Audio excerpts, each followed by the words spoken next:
The secret of my ex-girlfriend. After my ex-girlfriend got married, she posted pictures of her baby on her social media. I couldn't resist commenting, "Doesn't he look like me?" As a result, her husband took it seriously and insisted on a paternity test.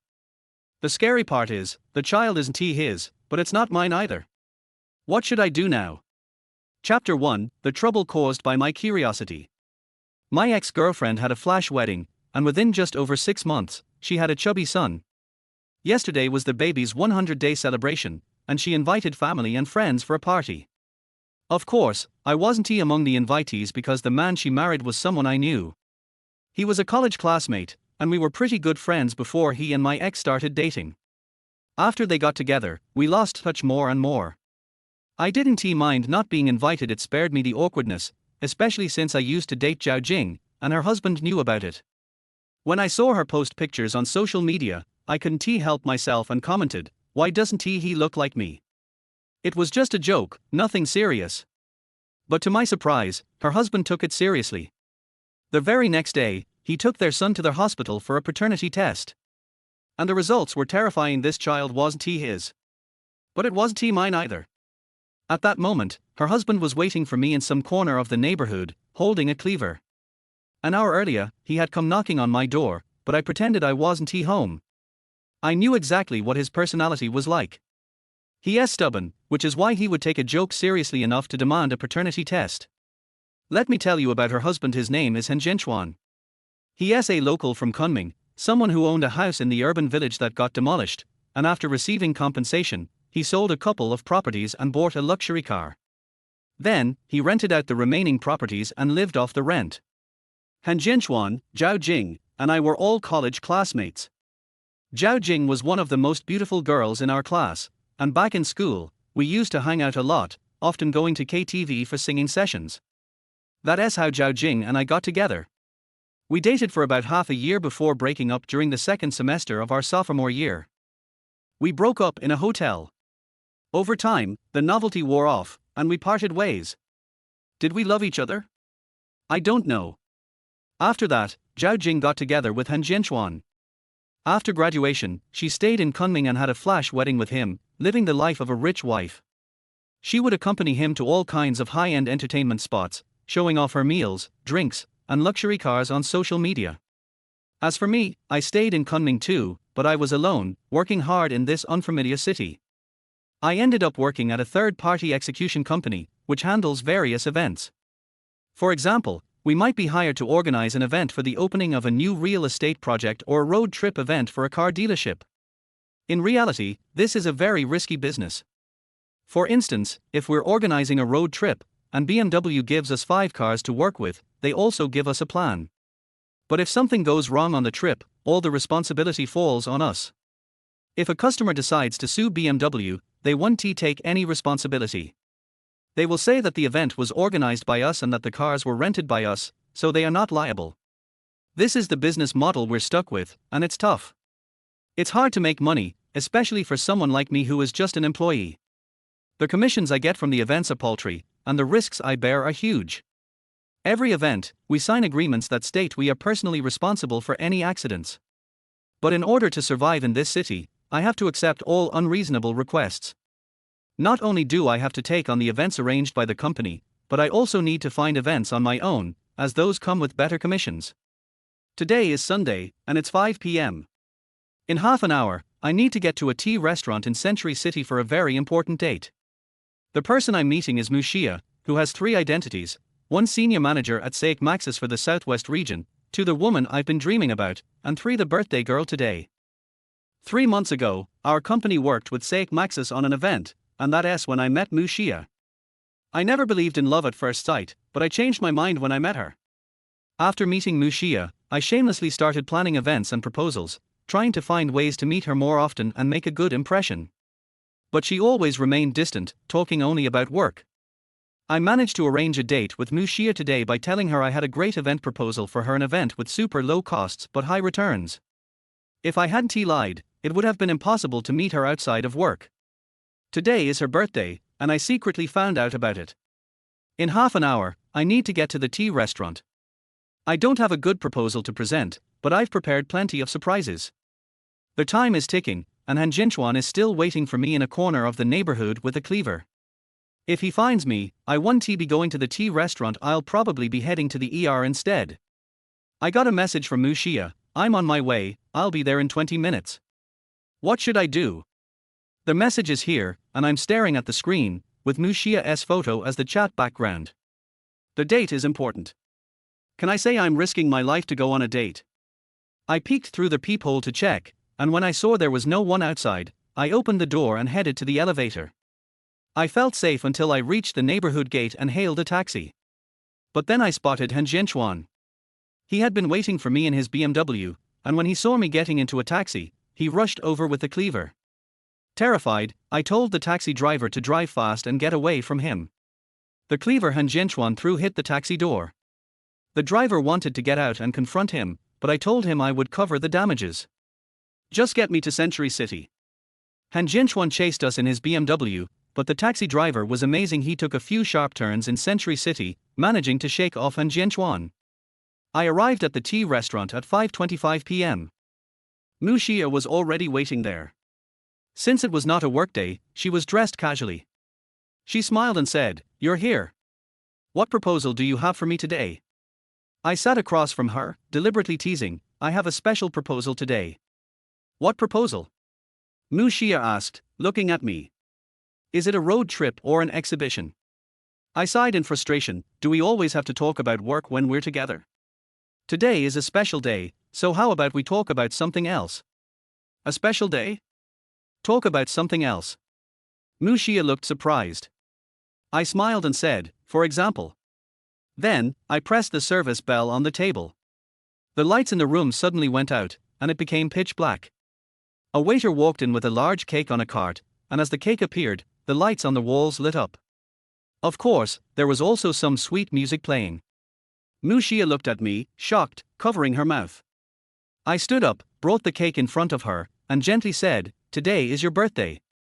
Did you forget?" As I said this, I pulled a rose from behind and handed it to her. "Happy birthday, Mu Xia." Mu Xia finally came to her senses, her eyes full of gratitude as she slowly took the rose from me. A few pre-arranged waiters opened a bottle of champagne, and colorful ribbons flew in the air. The lights in the room came back on, and I thought my surprise would really impress her.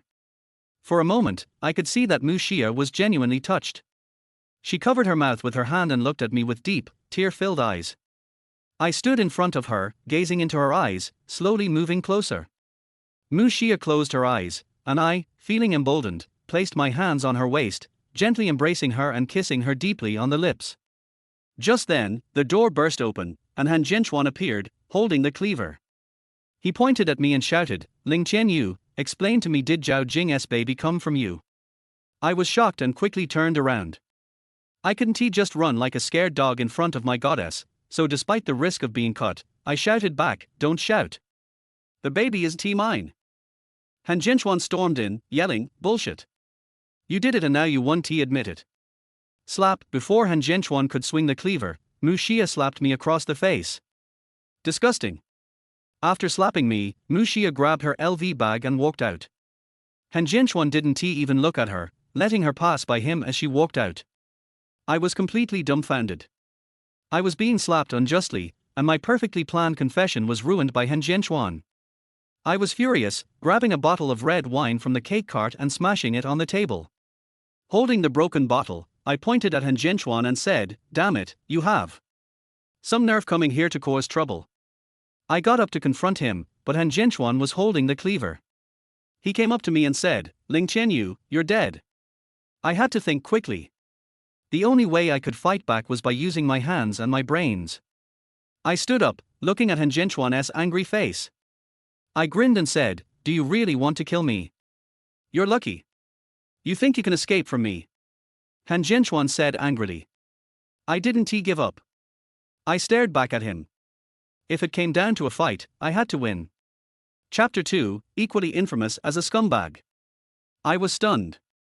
Since breaking up with Zhao Jing, we hadn't even slept together. Every time we met, we kept things polite, and now she had the nerve to say the child was mine. What's wrong? Han Jinchuan saw me frozen in place and thought I was guilty. He raised the cleaver and shouted, Do you believe I'll chop you up? Go to hell. I was pissed off too. I threw the bottle of wine in my hand at Han Jinchuan. He dodged it by tilting his head, and I grabbed the huge cake and charged forward. This time, Han Jinchuan couldn't dodge. We started fighting.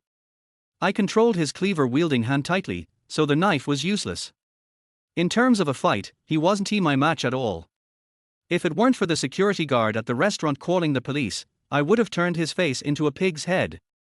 We were taken to the police station to give statements. I kept telling the officers it was a misunderstanding caused by my recklessness. The officers said they couldn't intervene, and since we had fought in their jurisdiction, it was against the law. We had violated the Public Security Management Punishment Law, so they fined both me and Han Jianchuan 500 yuan each, made us sign a mediation agreement, and told us to have our families come pick us up. Han Jianchuan was from Kunming, so someone came to take him home. As for me, I was left awkwardly in the police station, unsure who to call for help. By 9 p.m., I was still stuck there. The officer on duty seemed impatient and asked, "Do you have anyone who can come pick you up? Can I just pay and leave?" I asked. "No." The officer was exasperated. "Our regulations are clear. The person who made the mistake needs to be corrected, and the best way is for a family member to come and take them away. But I'll give you some leniency. You can get a friend to pick you up." I was unsure who to call when suddenly Zhao Jing appeared. Yes, Zhao Jing came to the police station. She said to the officer, "I'm her girlfriend. Can I take her home?" "Sure, sure." The officer chuckled, muttering, "As long as it's a living person." "You should have said that earlier." I grumbled. "If I'd known, I would have had a delivery guy come pick me up." The officer joked, "That's a good idea. Next time no one comes for you, I'll suggest you get a delivery guy." Zhao Jing gave me a glance, silently paid the 500 yuan fine, and took me out of the police station. It was obvious that life was much better for her since being with Han Jinchuan. She was driving a Mercedes now. Standing by the roadside, I apologized, saying, "I really didn't think this would cause you so much trouble. It was just a joke, and look what happened." Zhao Jing looked at me and said, "I've already left the divorce papers at home. I'm leaving with nothing. Let us just raise the child together." "What?" I immediately panicked. "Zhao Jing, don't mess with me. The kid isn't mine. You want me to raise the kid? That's not how this works. If it weren't for you posting that comment on social media, would I have to leave and raise the child alone? I've already told Han Jinchuan in the divorce papers that the child is yours, so just accept it." "No way," I said seriously to Zhao Jing. "Find a real father for the kid. I'm not playing the role of an accidental dad." Zhao Jing immediately started crying. She said, "I've already lost my home because of you. Han Jinchuan's family wants to kill the child. I had no choice but to run away with the baby. I'm all alone with the child. Can't you help me?" Her words left me speechless. I looked around and asked, "Where is the child?" "At the confinement nanny's house," Zhao Jing said. "She has been taking care of me during my confinement period. She knows what happened and let me stay at her place for a while. She has an empty apartment, and the nanny is taking care of the baby there." I sighed deeply and said, "Let me take you there." Zhao Jing opened the passenger door and got in. I'd never driven such a nice car before, and I didn't even know that the gear shift and wiper were in the same position. Only with Zhao Jing's guidance did I manage to drive off. How embarrassing. I took her to the nanny's house, a well-decorated 2-bedroom apartment. The nanny gave me a suspicious look, but the baby was so cute, fat and fair. I comforted Zhao Jing for a while, telling her she could call me if she needed anything, though deep down I was hoping she wouldn't. Back home, I quickly sent an apology message to Mu Xia, but found I had been blocked by her. No chance to explain. I checked Mu Xia's moments, and the latest post read, "Put away that fake face of yours. Don't disgust me by trying to create some fake emotion in front of me." That was clearly about me. I felt wronged. I tried calling her, but she wouldn't pick up. I stood on the balcony, feeling utterly miserable, staring at the sorrowful city. The next morning, Monday, I clocked in at work, and the director, Su Xiamor, called me to her office and asked, "How are the orders for that ongoing?" I sighed, "They are probably going down the drain." "Down the drain?" Su Xiamor furrowed her brow. It's fine if the other orders fall through, but the contract for the Aegean Sea Park exhibit was already signed, and the finance department issued the invoice to you. You've already sent the invoice, so when are you collecting the payment? I was completely confused. When I first went to talk to Mushia about this event, she was busy, so she gave me a verbal confirmation. Since the cost wasn't too high, only 50,000 yuan for venue and props, Mushia told me to issue the invoice, and once they got it, they'd sign the contract and pay. Since Mushia had said so, I didn't feel right asking her to sign the contract first before issuing the invoice. I took matters into my own hands and told Su Xiamor the contract was signed, and the company could now issue the invoice, after which Mushia would follow the process and transfer the funds. Now, Mushia had blocked me, and the finance department had already issued the invoice with 17% VAT, meaning the company paid an additional 8,500 yuan in tax. If this deal fell through, I would have to pay that 8,500 yuan out of my own salary. Given my base salary of 1,800 yuan, that 8,500 was a small fortune. Money aside, this would affect my reputation in the company. If something like this happened again, I wouldn't be able to work without getting the contract first. Su Xiamor saw I wasn't speaking and asked, "What's going on? If that Ong refuses to pay, we can sue SAIC Motor. The contract is clear about compensation for 3 times the losses. Whether or not they do the event is up to them, but the venue for Aegean Sea Park has already been secured. Go follow up with that Ong today, and let me know the results." I felt like the world was turning black. How was I going to deal with Mushia about this? As I walked out of Su Xiamor's office, my phone rang. It was Zhao Jing calling, frantically saying, "Ling Qianyu, please come quickly. The baby has a fever and needs to go to the hospital." "I don't have time," I yelled. "The kid's not mine. Go find the real father." Zhao Jing cried over the phone, choking with emotion, "The baby's fever is 39°C. She's been crying since 6 a.m. I don't have the strength to drive. Can you please help me? I beg you." My heart softened. Really? But I was angry inside. Holding the phone, I spat, "You brought this upon yourself. If you knew this would happen, why didn't you use protection? I'm on my way." After hanging up, I noticed my colleagues staring at me. I didn't care, grabbed my bag, and walked out of the office. By the time I reached Zhao Jing and the baby, it was already past 10 p.m.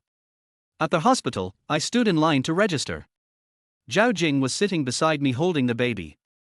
Her frail body made me feel inexplicably sorry for her. I walked over and said, "Let me hold the baby. You go register." Just as Zhao Jing nodded and was about to hand me the baby, I felt a gaze fixed on me from the crowd. When I looked up, I was shocked to see Mushia in the pediatric hospital, staring at me. I didn't care about holding the baby anymore. I rushed over to Mushia and explained, "It's not what you think. Last night." "Go away," Mushia cut me off, not giving me a chance to explain. "Scumbag, I don't want to see you." I shouted, "The kid's not mine, I swear." Mushia turned and walked away. I hurried after her, explaining as I walked, "Please listen. The child's not mine. I'm innocent." Mushia stopped and looked at me, saying, "Why are you telling me this? What does it have to do with me? If the child isn't yours, why are you here at the hospital with her? I've seen irresponsible men, but you're the worst. You're lying through your teeth. She's still inside waiting for you, so go back and take care of her and the baby. Don't make me despise you even more." With that, Mushia turned and left. I was completely devastated, standing there watching her go. It felt like she had completely branded me as a scumbag. The sound of a baby crying brought me back to reality. I remembered Zhao Jing was still holding the baby and waiting in line. I ran over and took the baby from her. The baby's face was flushed, eyes closed, neither crying nor fussing. I pressed my forehead to the baby's warm one. After registering, we saw the doctor, who immediately scolded us, "How can you be parents? The child's fever was this high and you only brought her in now? If you'd come later, the baby could have had brain damage and been mentally impaired for life. You parents are so irresponsible." Zhao Jing cried even harder and begged, "Doctor, please save the baby. Please." The doctor interrupted, asking, "When did the fever start? Has she taken any medication?" I didn't know, so I stood back. Zhao Jing was crying and explaining the baby's condition. It broke my heart. It wasn't just Zhao Jing I felt sorry for, but also the baby who was only 100 days old. Zhao Jing was struggling alone, but I couldn't just blindly go along with her and the baby. It wasn't rational or realistic. While I was lost in thought, the doctor handed me a handwritten form, saying, "Go pay." I looked at the form and saw that the total was over 400 yuan. I immediately felt frustrated and shouted, "Are you robbing us? We haven't even seen the doctor and you want us to pay over 400 yuan. The doctor looked at me with disdain and replied, "See or not, next." Zhao Jing quickly shoved her wallet into my hands, saying, "We'll pay right now, we'll go pay. Who does this doctor think he is?" I took the wallet to the payment window, feeling the disdain from other parents around me. I really wanted to shout at them, "What do you know?" As I stood in line at the payment window, I overheard a mother behind me apologizing to others for her baby's crying. I smiled, signaling that I didn't mind. In hospitals, no one minds the sound of babies crying. I thought about how, if I hadn't come to help Zhao Jing with the registration and payment, would she still have been there alone with the sick child, struggling to pay and then climbing up to the third floor to see the doctor? At that moment, I really wanted to punch the biological father of the child. After paying, we went to the pediatric consultation room. My phone rang again. It was Su Xiamor. She told me to make sure I followed up with Dadong today, get the money, and pay for the Aegean Sea Park venue. Also, I needed to buy the props for the exhibition this weekend. In short, I had to bring 50,000 yuan in cash or a check before the end of the day. Or else, well, I didn't want to think about the consequences. Mu Xia already saw me as a scumbag, blocking me on WeChat and the phone. Looks like I have to go handle this work matter with no choice left. Chapter 3, Just a Sales. I took a deep breath, and all that came to my mind was the young mother downstairs, running up and down the stairs alone with her child in her arms. If I were asked to leave Zhao Jing and the child here and walk away, I really couldn't do such a thing. So I just played the role of a nice guy, comforted Zhao Jing a few words, and went to the stairs in the corridor to smoke alone. Around 11 o'clock, the baby's fever finally subsided. His pink little face was round and very cute. He closed his eyes and fell asleep. However, Zhao Jing looked very tired. The doctor told us that we could go home first. If the child had a high fever again, we should remember to come to the hospital as soon as possible. We could not delay any longer. I picked up the child, and Zhao Jing followed me carrying the child's daily necessities. After walking a few steps, Zhao Jing said softly, "Thank you. I'll cook for you at noon." How could I have the mood to eat? I was not sure that I had dealt with Mu Xia's affairs, so I walked with the child in my arms and said, "No more eating. I'll take you back first. You've been busy all morning, and you haven't had breakfast, right?" "I'm not hungry." "Don't be so stubborn." I looked at the hospital entrance and said to Zhao Jing, "Take the child and get in the car first. I'll go buy you something to eat. There should be some porridge for sale." Zhao Jing took the child and went to the parking lot first. I packed a bowl of porridge and a pancake at the hospital entrance. Zhao Jing was sitting in the passenger seat holding the child. I drove the car and asked, "Are you really going to take care of the child by yourself? Who is the father of the child?" Zhao Jing gave me a resentful look and whispered, "If you don't want to raise the baby with me, forget it. I can do it alone." I turned my head and looked at Zhao Jing. I really didn't know what to say. She was born with a kind of stubbornness and carefreeness. I really couldn't understand how Zhao Jing, who used to play so freely, could get pregnant with someone else's child and marry Han Jianchuan. What a big joke. After sending Zhao Jing and her son home, I took the bus to look for Mu Xia. It was already 12:30 when I arrived at the Dadong business office, which was on the second floor of the Dadong SSSS store. People were either eating or taking a nap at this time, but I was running around on an empty stomach. Mu Xia's office door was closed. I stood at the door and knocked a few times. The door opened. But I didn't see Mu Xia. Her assistant Tang Xiaoshui came out and said, "Are you here to see Director Mu?" Yes. I was a little excited and asked, "Is she in the office?" Tang Xiaoshui said impatiently, "She is in a meeting." "It doesn't matter, I'll wait for her." "You'd better not wait any longer." Tang Xiaoshui had a mocking expression on his face.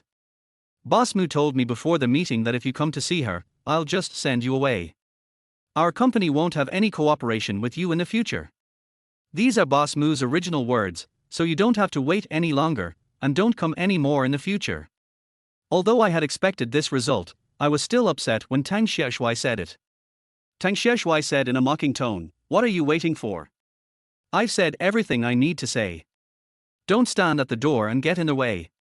After that, Tang Xiaoshui closed the door of Mu Xia's office, and the point is, he locked me out.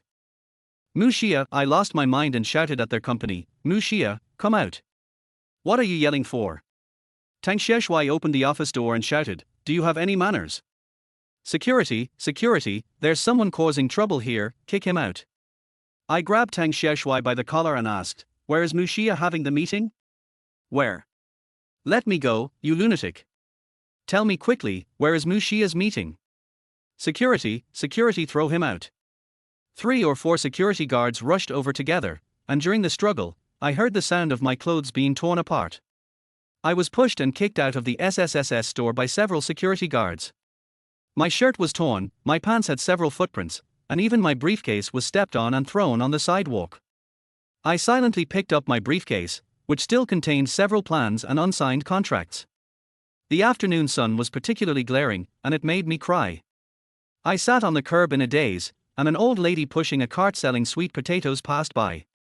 It was a hot day, and she was sweating profusely. She parked the cart on the sidewalk, sat next to me and asked, "Young man, do you want to eat a sweet potato? It's just been roasted, and it's very sweet." I shook my head, stood up and walked aside. The old lady sighed and said, "It's so hot.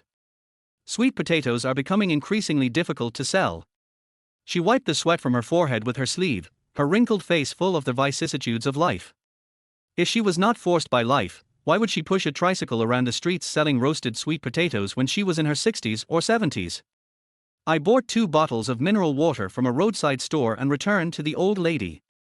I handed her one and said, "Drink some water.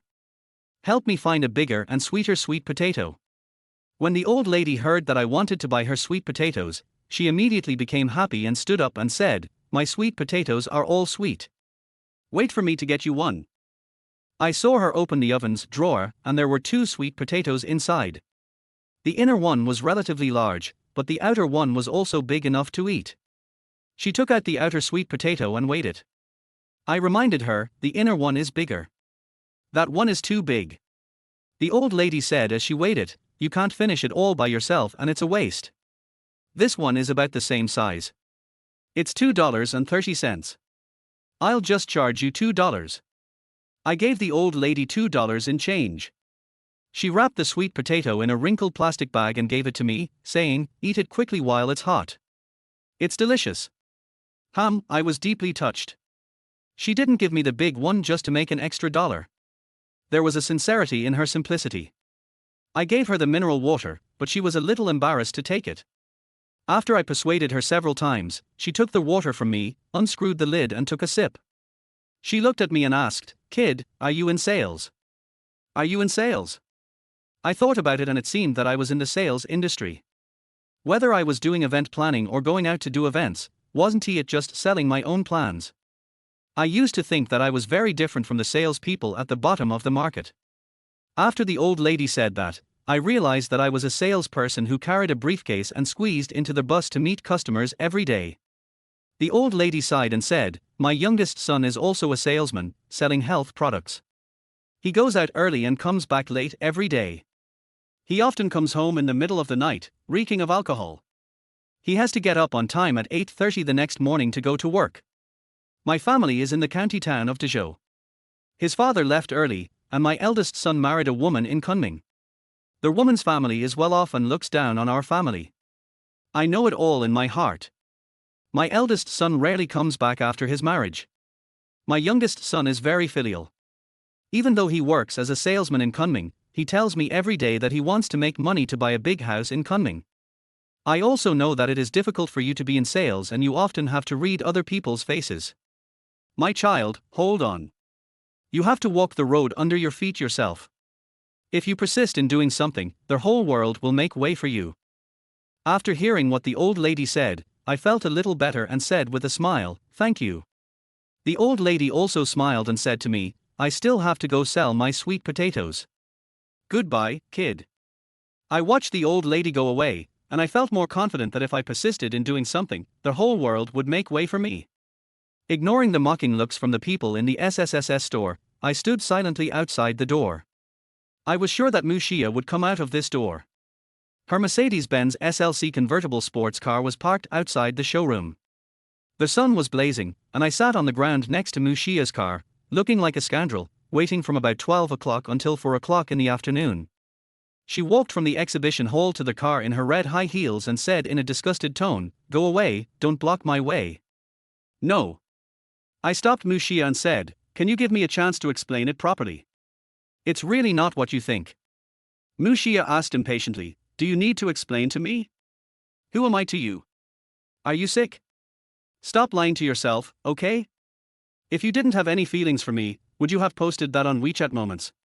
Would you be so angry? After listening to what I said, Mushia suddenly laughed, and asked with a sneer, Ling Qianyu, are you a little too narcissistic? What makes you say that I like you? Just because I posted a circle of friends. You are a really interesting person, how do I know you? After saying that, Mushia opened the car door and sat in. I stood in front of the car, feeling very unhappy. Mushia honked their horn fiercely. I didn't move. She folded up the hardtop and said to me from the driver's seat, Get out of the way. No. I looked at Mushia with anger in my eyes and said, Liar, if you have the guts, get over me. At this time, there were at least dozens of people watching the fun. In the eyes of others, I should be a laughing stock, but I no longer cared.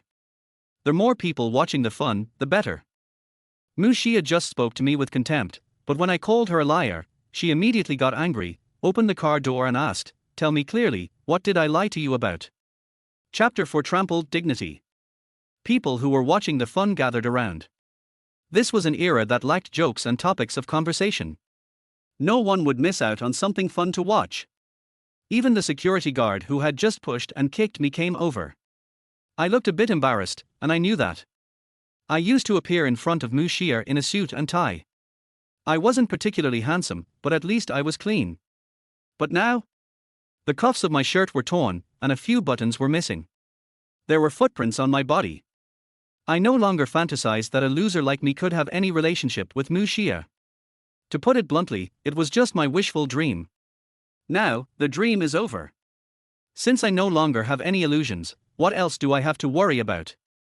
Mushia was right in front of me. I took out the contract from my briefcase, held it in my hand and said to Mushia, You verbally promised me the Aegean Sea exhibition this weekend. The company's tickets have been issued, and our company has already paid the 17% tax. What about now? You deliberately avoided me and didn't meet me. You just wanted to break the contract, right? Can you have some credibility? Not only did you not meet me, but you also hit me. To be honest, the more I spoke, the more excited I became, as if I had really suffered a great injustice. Mushia frowned. Perhaps she really didn't think about the contract. After all, when I talked to her about it, she was busy with other things. She casually said, It sounds good. Take the contract and get the invoice first.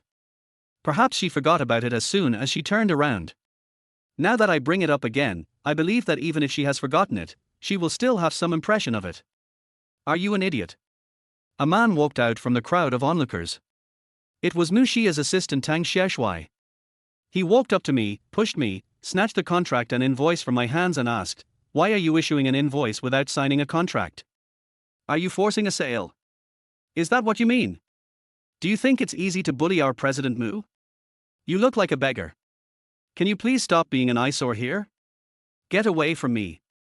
As he spoke, he tore up all the contracts and invoices I had drafted, and scraps of paper were everywhere. I got mad at that moment, pointing at Tang Xiaoshui and yelling, What's your fucking words? Security Tang Xiaoshui was probably worried that he couldn't beat me, so he shouted, Security, drive this mad dog away, don't let it get in the way of our store. This was the second time today that I was pushed and kicked away by these security guards. It can be described as swarming in. I felt so small in this group of people. My eyes were always on Mushia, but my body was moved backwards by these security guards. They were worried that I would rush in front of Mushia and cause trouble. From afar, I saw Tang Sheshuai coaxing and tricking Mu Xia into the car like a grandson, helping Mu Xia close the car door, and guiding Mu Xia to drive the car out of the parking space and leave the SSSS store. After Mu Xia drove away, the security guards ignored me and left me standing there frustrated. Suddenly, I felt like I was crying out to the heavens but to no avail. I should clock in at the company after get off work, unless there are special circumstances. I don't know if today is a special case, but I didn't go back. I walked aimlessly along the sidewalk. My boss Su Xiamor has called me many times, but I don't have the courage to answer. In the warm spring city, I can't find a single warmth. The bar street by the Jinchi Lake. I didn't have extra money to find a small bar, choose a booth, order a dozen beers and drink slowly, but I couldn't help but walk here, found a small shop on the bar street, bought 2 packs of cigarettes, and sat on the embankment of the Jinchi Lake with a few bottles of beer to get drunk. The setting sun dyed half the sky red, and the small boats floating on Jinchi Lake also lit up sporadic fishing fires. I lay on the grass beside the embankment, looking up at the crimson. We have all experienced loss and helplessness. The real world is so unfair. Some people can rely on their parents to live a life of ease and comfort. Some people can rely on demolition, and one house can be demolished into dozens of houses, and the rent can make a comfortable life. But ordinary people like us can only show loneliness and helplessness in this city, and our souls and dignity have been trampled on and nowhere to be found. In a trance, I saw Su Xiamor. She and a few girls appeared behind me. She looked at me in surprise and called my name, Ling Qianyu. There was a hint of uncertainty in her tone. I turned my head slowly, and she was even more surprised after she confirmed it was me. She asked, "Why are you here? Why didn't you answer my call?" I stared at Su Xiamor for a few seconds, feeling disgusted, and said unhappily, "It's after get off work, why do you care where I am?" Su Xiamor's face suddenly darkened.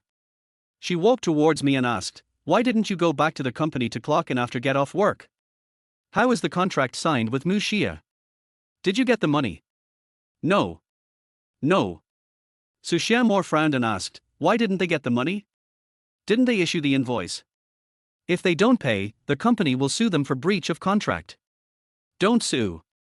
I tried to lower my voice, "They didn't even sign the contract. No signature." Su Xiamor was shocked and asked in a blaming tone, "Why did you issue the invoice if they didn't sign it? Don't you know that you have to pay taxes for issuing invoices? The 17% tax has been paid, who will pay for this? How do you do things? Can you please go away?" I yelled, "Get off work. Can you please stop talking about work in front of me? Can you please leave me alone for a while? Can you deduct the tax from my salary? If 1 month's salary is not enough, then deduct 2 months' salary. If 2 months' salary is not enough, then deduct 3 months' salary. I beg you to stop arguing, okay?" After saying that, I picked up the beer I had just opened, tilted my head back and drank it, then turned around and threw the empty bottle in my hand into Jinchi Lake. The dark green beer bottle struggled on the water for a while and finally sank to the bottom. Su Xiamor's best friend walked up and asked, "Who is this? Is this from your company?" Su Xiamor ignored her bestie and sighed deeply, saying, "Qianyu, take the invoice back and go for the tax refund. Let the finance department go through more procedures. I know you are under a lot of pressure. Everyone has times when they fail to make an order. Don't worry too much about it. Go back and have a rest early." I stared at Su Xiamor in a daze. Although she was usually very fierce and strict with those of us who were in charge of sales, she was still very considerate of us at critical moments. Su Xiamor turned and left, her back getting farther and farther away, and the crowd of people watching the excitement around her gradually dispersed. In the crowd, I saw Mu Xia. She was as beautiful as a fairy who was not of this world. She stood in the crowd and looked at me from afar. There was a man in a suit next to her. He reached out to hug her shoulders, trying to hug her and turned away. Mu Xia pushed the man's arm away with her hand, turned around, looked at him for a second, and then left silently. After all, I have to pay for it myself. The tax invoice has been torn up by Tang Sheshuai, so I have to bear all of this. The scary thing is that I don't have more than 8,000 yuan to give to the company's finance department.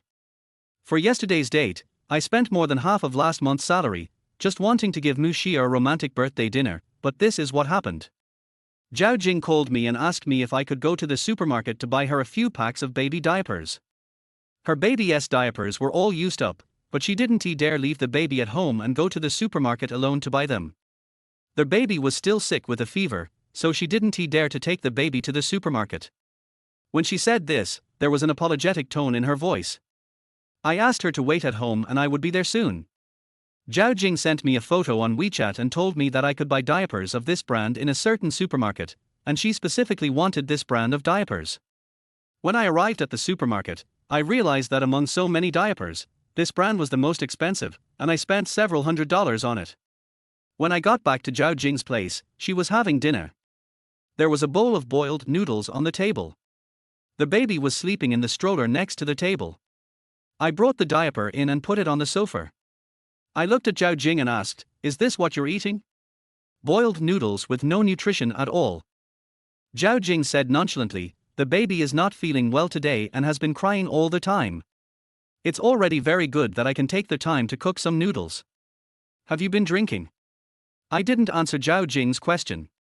I stood up and said, "I'm going to go out for a while." I bought half a chicken and some other ingredients at the convenience store at the entrance of the community. After I came back, I used the half chicken to cook a pot of chicken soup for Zhao Jing, and made a few of her signature side dishes. I reminded her that if she couldn't finish the chicken soup today, she could save it and use it to cook noodles tomorrow. Zhao Jing served me a bowl of rice and placed it on the table. She said, "Let's eat together." "Why did you drink tonight? It seems like you drank a lot." "It's about work." "What's wrong?"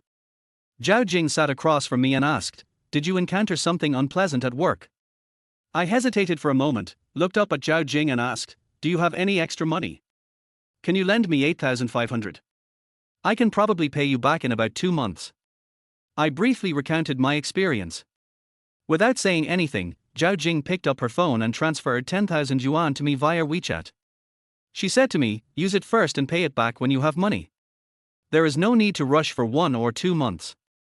Thinking of how I yelled at Zhao Jing on the phone this morning, I felt deeply ashamed.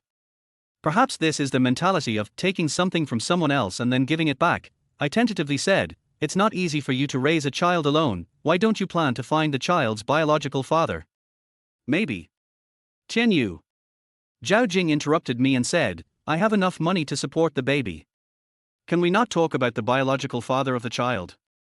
I can bring up the baby by myself. Give me some time. I will find a suitable confinement nanny to take care of me, and then I will not bother you again. The previous confinement nanny works at Han Jinchuan's house.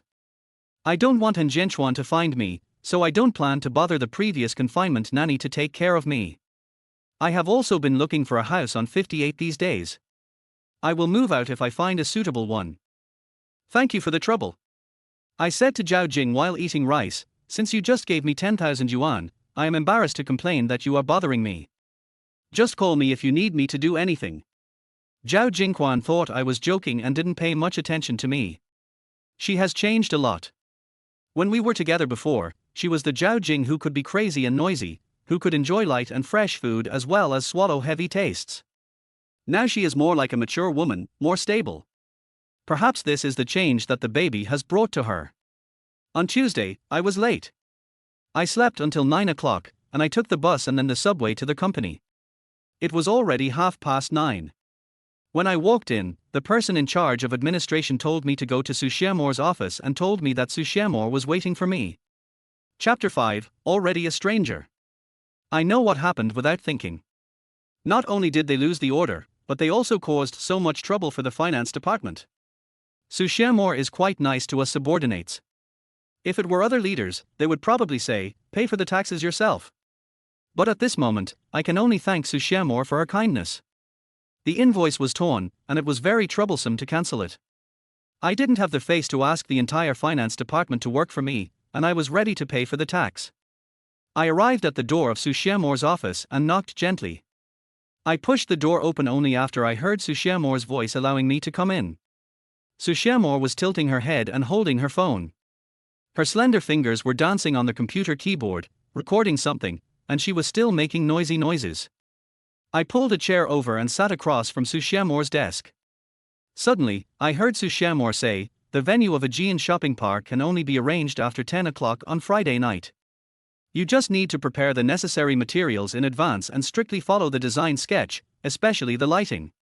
I will arrange for Ling Qianyu to follow up on this matter personally. GNC venue layout. Did I hear it wrong? It seems that I heard it right. What is going on? The other end of the phone seemed to have said something again, and Su Xianmo replied, "You guys make your own decision. This is not the first or second time I've cooperated with you.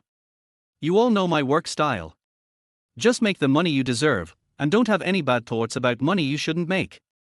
What I want to see is the effect. If I don't achieve the effect, I won't pay the balance." Su Xianmo was definitely not joking when she said this.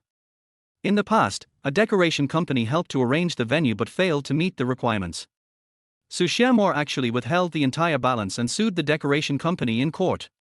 In the end, she even received compensation. Since then, the third-party companies that cooperated with us no longer dared to cheat us. Whenever they heard Su Xianmo's name, they would be afraid. After hanging up the phone, Su Xianmo glared at me and asked, "What was wrong with you yesterday?" Yesterday. I recalled what I said to Su Xianmo yesterday and felt a little embarrassed. I scratched my head and said, "I'm sorry, I was in a bad mood yesterday and said some brainless things." Then I took out my phone and said to Su Xianmo, "I will go to the finance department later to pay the tax invoice. The invoice was torn up, so I can't go to the tax bureau to refund it. Have you had enough of the fuss?" Su Xianmo picked up a document on the table and handed it to me, saying, "The check from Chase Bank was delivered this morning. I just arranged for a third-party company to do the venue decoration on Friday night.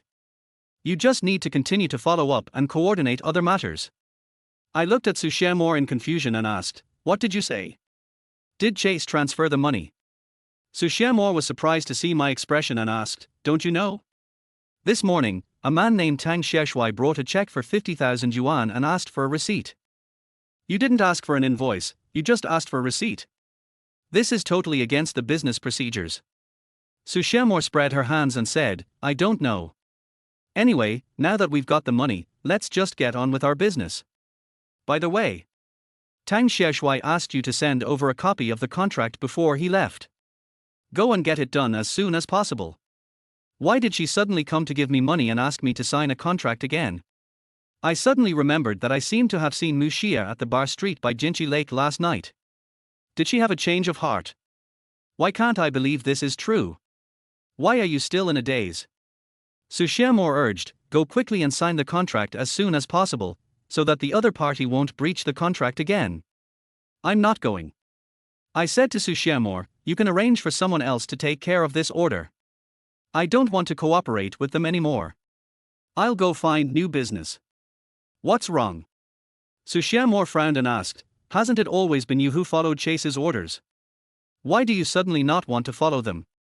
I took a deep breath and said to Su Xianmo, "Yesterday, Tang Xieshui and several security guards drove me out of the store. They tore my clothes, shredded my documents and invoices, and insulted me in front of so many people. For me, I felt very embarrassed. You may not be able to imagine that scene. Why didn't you tell me earlier?" Su Xianmo's reaction was stronger than I expected. "If I had known that you were treated like this yesterday, I would rather not do this order and ask them for an explanation for you." I pretended to be relaxed and said, "Forget it. You have nothing to lose. There's no need to offend the client for me. Let Lei Sudong take care of this order. Hasn't he always wanted to do car-related activities? Give this order to him and I'll go sign the new one."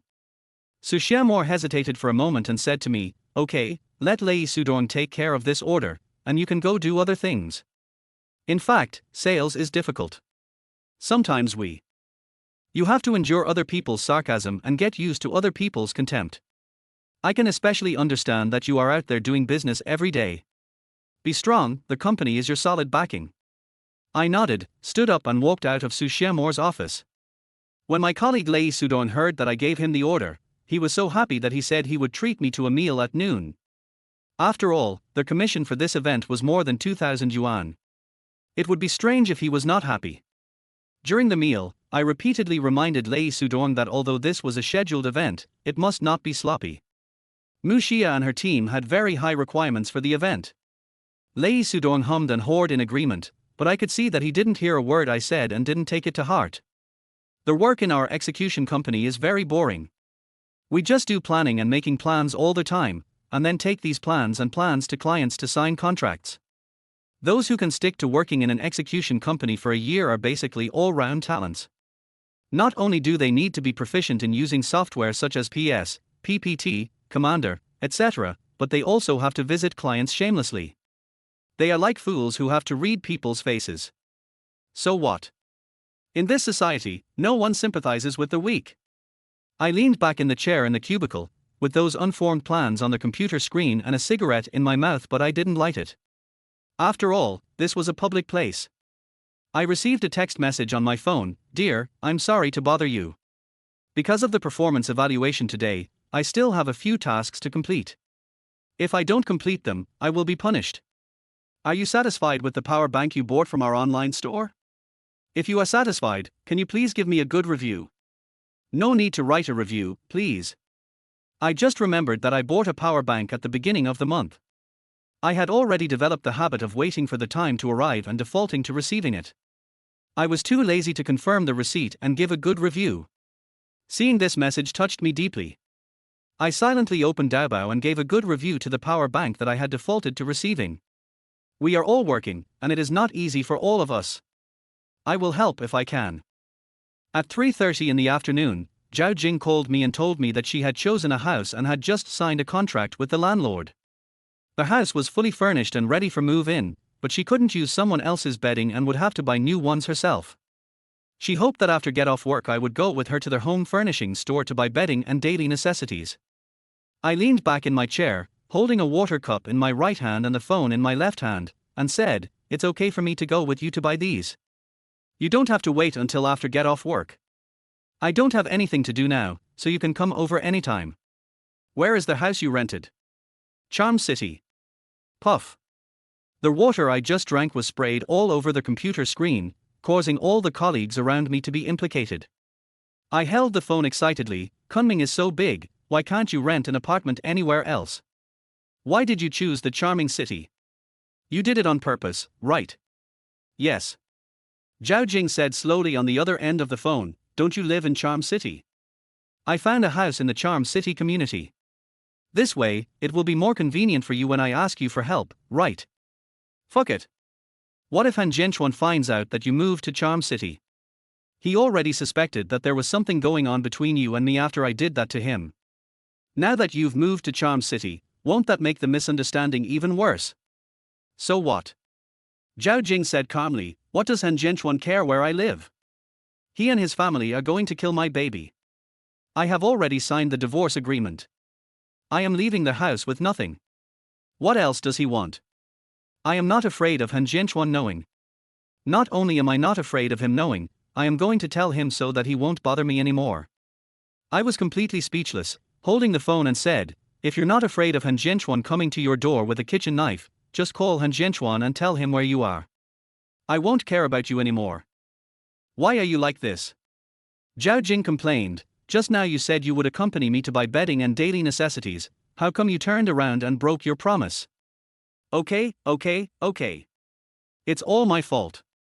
Wait for me at the Century City Carrefour supermarket. There's a mall outside the supermarket that sells household goods. I'll go buy them with you. After we're done, just be quiet, okay?" "Okay." Zhao Jing must be very happy at this moment, because I can feel her smile just by listening to her voice. "I'll wait for you at the entrance of Century City Carrefour. How long will it take you to get there?" "Half an hour, see you later." After saying that, I hung up the phone, picked up my wallet and walked out of the company. After waiting in the elevator for a few minutes, the moment the elevator door opened, I actually saw Mu Xia. I never thought that Mu Xia would come to our company in person. If I had seen Mu Xia yesterday, I would have been filled with joy, but at this moment, I actually had a strong sense of strangeness. Perhaps the distance between us is the distance between a goddess and a loser. I no longer have any illusions. We are just passers-by to each other, nothing more. Chapter 6. Mu Xia apologizes. I lowered my head and walked into the elevator. Mu Xia's voice came from behind me, "Ling Qianyu, wait a moment." As she spoke, she blocked the elevator door with her hand. I turned around and looked at Mu Xia's cold and beautiful face, feeling mixed emotions. Often, to defeat a man, You only need to embarrass him in front of the woman he cares about, and his self-esteem will be shattered. I am in this state right now. The goddess I pursued so hard in the past is right in front of me. I hope she will never see my miserable side, leaving her with a perfect and successful image. But yesterday, I called her a liar for a contract, and was kicked and pushed away. I am like a poor clown. Mu Xia looked at me and asked, "Why aren't you the one who came to sign the contract today?" "I'm sorry." I made up an excuse and said, "I've taken on other event planning proposals. My colleague Lei Sudong is equally excellent. I hope you'll have a pleasant cooperation." Mu Xia stared at me for 3 seconds. Then the elevator alarm sounded and she withdrew her hand. We stared at each other and the elevator door slowly closed until we could no longer see each other's faces. I don't know what Mu Xia feels, but at least at this moment, I feel very calm. It's not destined to be mine, so why force it? It's important to recognize yourself as soon as possible. I'm just a salesperson running a business. Why should I pursue a goddess who is high above me? The elevator slowly descended to the first floor. As soon as I walked out of the office building, I received a call from Su Xiamor. She said in a commanding tone on the other end of the phone, "Chen Yu, where are you? Come back to the company immediately. Someone from the Dadong area is here and wants to see you." "Mu Xia," I said while holding the phone. I just saw her while waiting for the elevator. I told her that Lei Sudong will take over the order. I won't go over. You know how I was treated yesterday. It's better not to meet her. I heard Mu Xia say to Su Xiamor on the phone, "Tell Ling Chen Yu that I'm here to apologize and hope to meet you." After Mu Xia finished speaking, Su Xiamor's voice came from the phone again. Mu Xia said she came to apologize. I think you should still come over and talk to each other face to face. After all, our two companies have cooperated several times. What do you think? At this point, Su Xiamor hesitated and continued, "Of course, I still respect your choice." This is what makes Su Xiamor different. In the company, she can fight against the leaders for us subordinates, and she doesn't care whether she offends the leaders. In front of customers, she also tries her best to protect our dignity. Having such a boss really makes me feel warm when working. I didn't want to make Su Xiamor feel too embarrassed, so I turned back from walking out of the office building, walked into the elevator again, took out my cell phone and sent a message to Zhao Jing, telling her that I had something urgent to do and might be a few minutes late. In Su Xiamor's office, Su Xiamor sat on the main seat on the reception sofa, Mu Xia sat diagonally opposite her, and there was a coffee machine on the coffee table. Su Xiamor usually didn't drink tea. Whether she was receiving clients or holding a meeting with us, she would choose a cup of coffee for herself. She said that drinking coffee would make her mind clearer. I stood at the door and asked in a pretentious manner, "Boss Su, are you looking for me?" Su Xiamor raised her head and said, "Come in and sit anywhere. It's President Mu who wants to see you." I walked into the office, sat on another sofa and glanced at Mu Xia. Mu Xia sat upright and said calmly, "I came here specially to see you. I indeed forgot about the contract. Something unpleasant happened in the company yesterday. I apologize to you and hope you can forgive us." "It's okay," I said generously. "Mr. Mu is very busy, so it's normal for him to forget such a small thing. I am also wrong in this matter. I issued the invoice without signing the contract, which led your assistant to think that I was forcing the sale. I'm sorry. It was just a misunderstanding." Su Xiamor tried to smooth things over, "Just make things clear now." Mu Xia forced out a professional smile and said to me, "We hope that you will still be in charge of this event. Let's be fair. Our previous events were quite enjoyable. I also recognize Mr. Ling's work ability. Therefore, our company still hopes that Mr. Ling will be in charge of this event." Su Xiamor looked at me and asked, "Chen Yu, you?" I interrupted Su Xiamor and said, "I'm sorry, I just made a plan for a real estate event and sent the electronic version. I'm about to go over to discuss it in detail. President Mu, I'm really sorry that I can't continue to follow up on your company's orders." When I finished speaking, I clearly felt a hint of disappointment flash across Mu Xia's face, but as a senior executive in the workplace, he quickly put aside his inner emotions and said with a smile, "I understand." I nodded, stood up and said, "I still have to meet a client, so I won't bother you anymore. Goodbye." Su Xiamor must know that my self-esteem was really hurt, otherwise why would she give up the commission? She did not expose my little lie and let me walk out of his office. As for what Mu Xia thought, that was her business. Zhao Jing was strolling around in Century City Carrefour supermarket alone, pushing a baby stroller. When I found her, there were already several convenience bags hanging on the handles of the stroller, which contained toothbrushes, toothpaste, and other simple daily necessities. When he saw me coming, he said happily, "You're here. I was worried that you couldn't find me in Carrefour. It's just a tiny supermarket, but I can't find you. What else do you need to buy? Buy it and go back as soon as possible." Bedding. Zhao Jing had already checked where to buy it nearby. She pushed the stroller towards the exit of Carrefour and said to me as she walked, "There's a home textile store outside. We can go home after we buy some." I took out my phone and transferred the 10,000 yuan from yesterday to Zhao Jing, reminding her, "Go to WeChat to collect the money." Zhao Jing tilted her head and looked at me and asked, "Why are you in such a hurry?" "I'm not in a hurry to use the money. Why do I suddenly have the illusion that you have become a rich man? It seems that you have not been hanging out with Han Jianchuan for more than a year in vain. He must have given you a lot of pocket money." Zhao Jing rolled her eyes and said disdainfully, "My money has nothing to do with Han Jianchuan. I've already said that I'm leaving the house with nothing. Where did you get your money from? Why does it seem like 10,000 yuan is just a small amount of money that is dispensable to you? It's none of your business. Anyway, my money is enough for me to raise the baby. You don't have to worry about my financial strength. If you want, I can raise you and the baby together." Stop. I didn't want to talk about this topic with Zhao Jing at all. I believed that Zhao Jing was definitely capable of doing such a thing. The baby was entertaining himself with a pacifier in the stroller. I was pushing the stroller and Zhao Jing was walking beside me. People who didn't know the truth would definitely think that we were really a young couple with a cute baby, but the truth was quite embarrassing. After coming out of the home textile store, Zhao Jing asked me if I had any familiar lawyers in my more than a year of work. She wanted to go through the divorce procedures more thoroughly.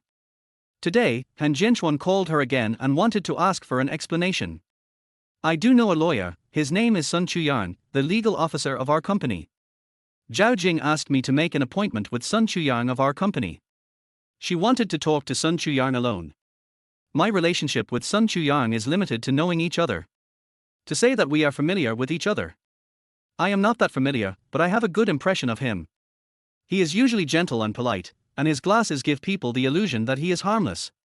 However, when he is making a speech in court, he completely changes his appearance. Back at Charm City, Zhao Jing took me to her rented house. I was shocked when I walked in. She actually rented a large flat of over 100 square meters, with 3 bedrooms, 2 living rooms, a kitchen and 2 bathrooms. I held my baby and looked around the room. I asked in surprise, "How can you live in such a big house with a child?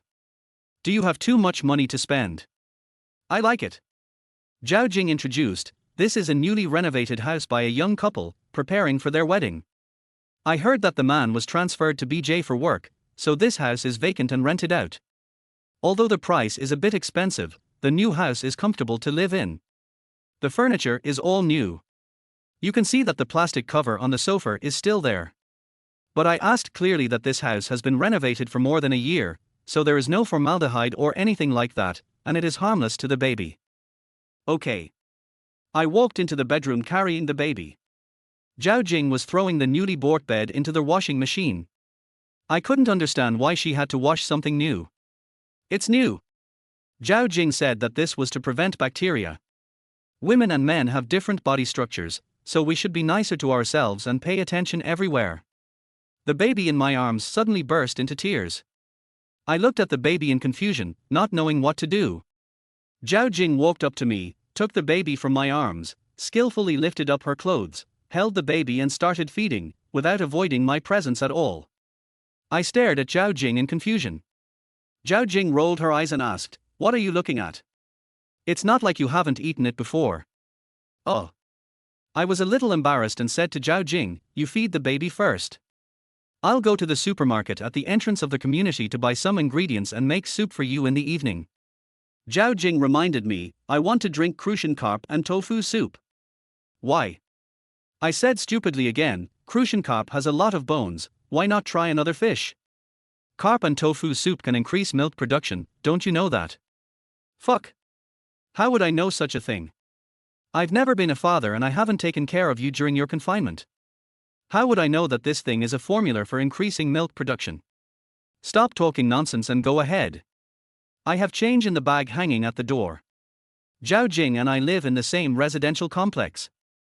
I am very familiar with the environment here and know where to buy Crucian carp and vegetables. To be honest, Zhao Jing is a very smart woman.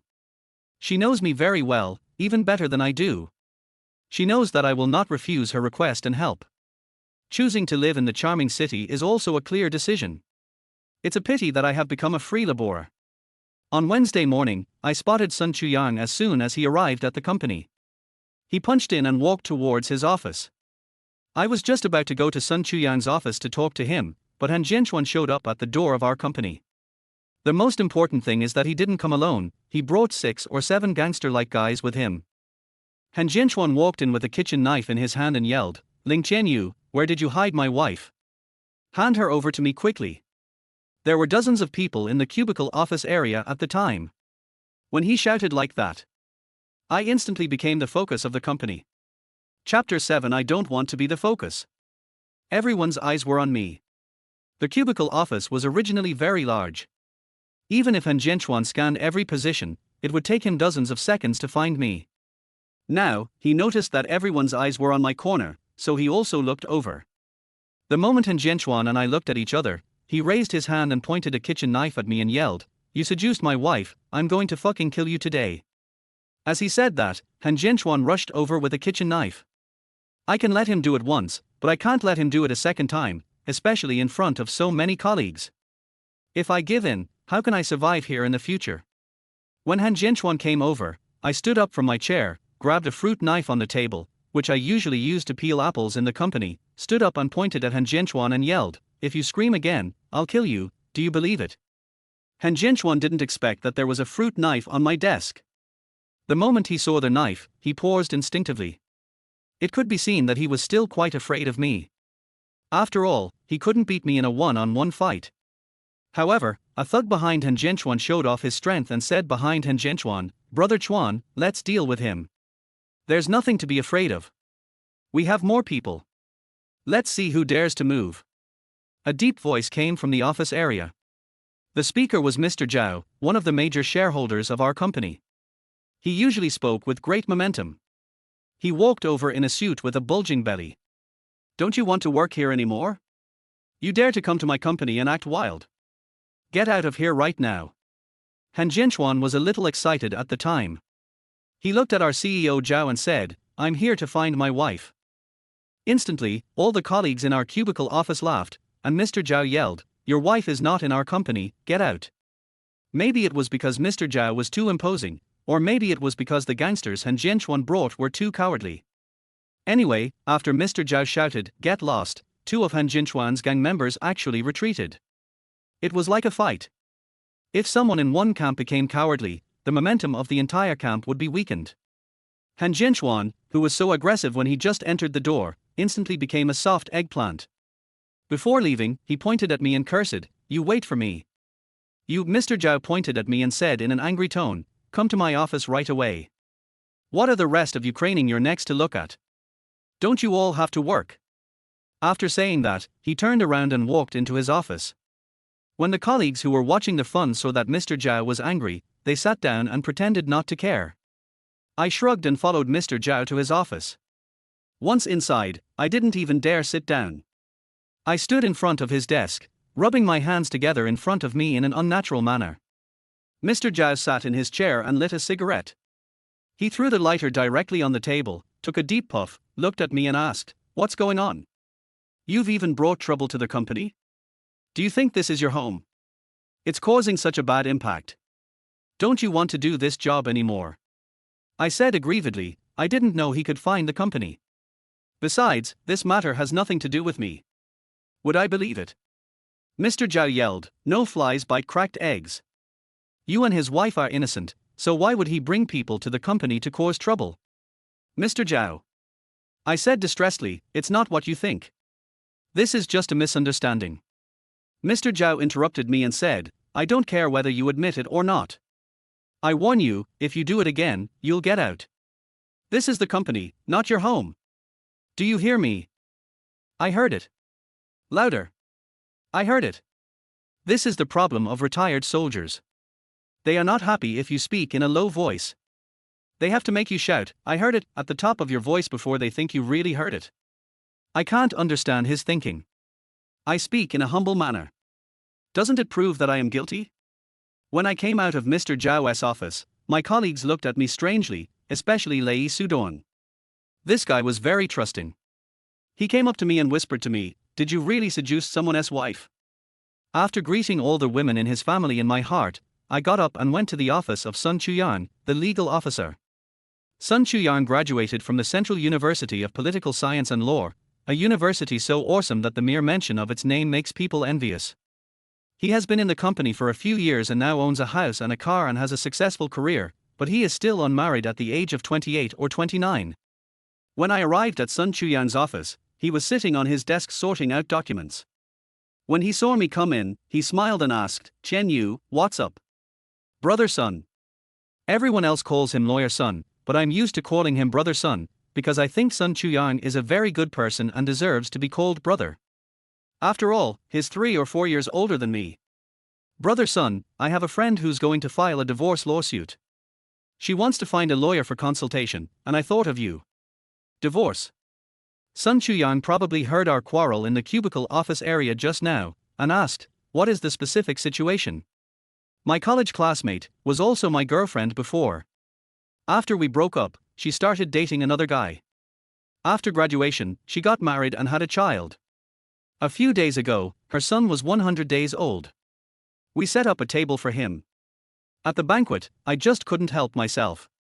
I briefly told Sun Chuyang the whole process. Now she ran away with the child. She told me that the man's family was so angry that they wanted to kill the child, so she had to escape.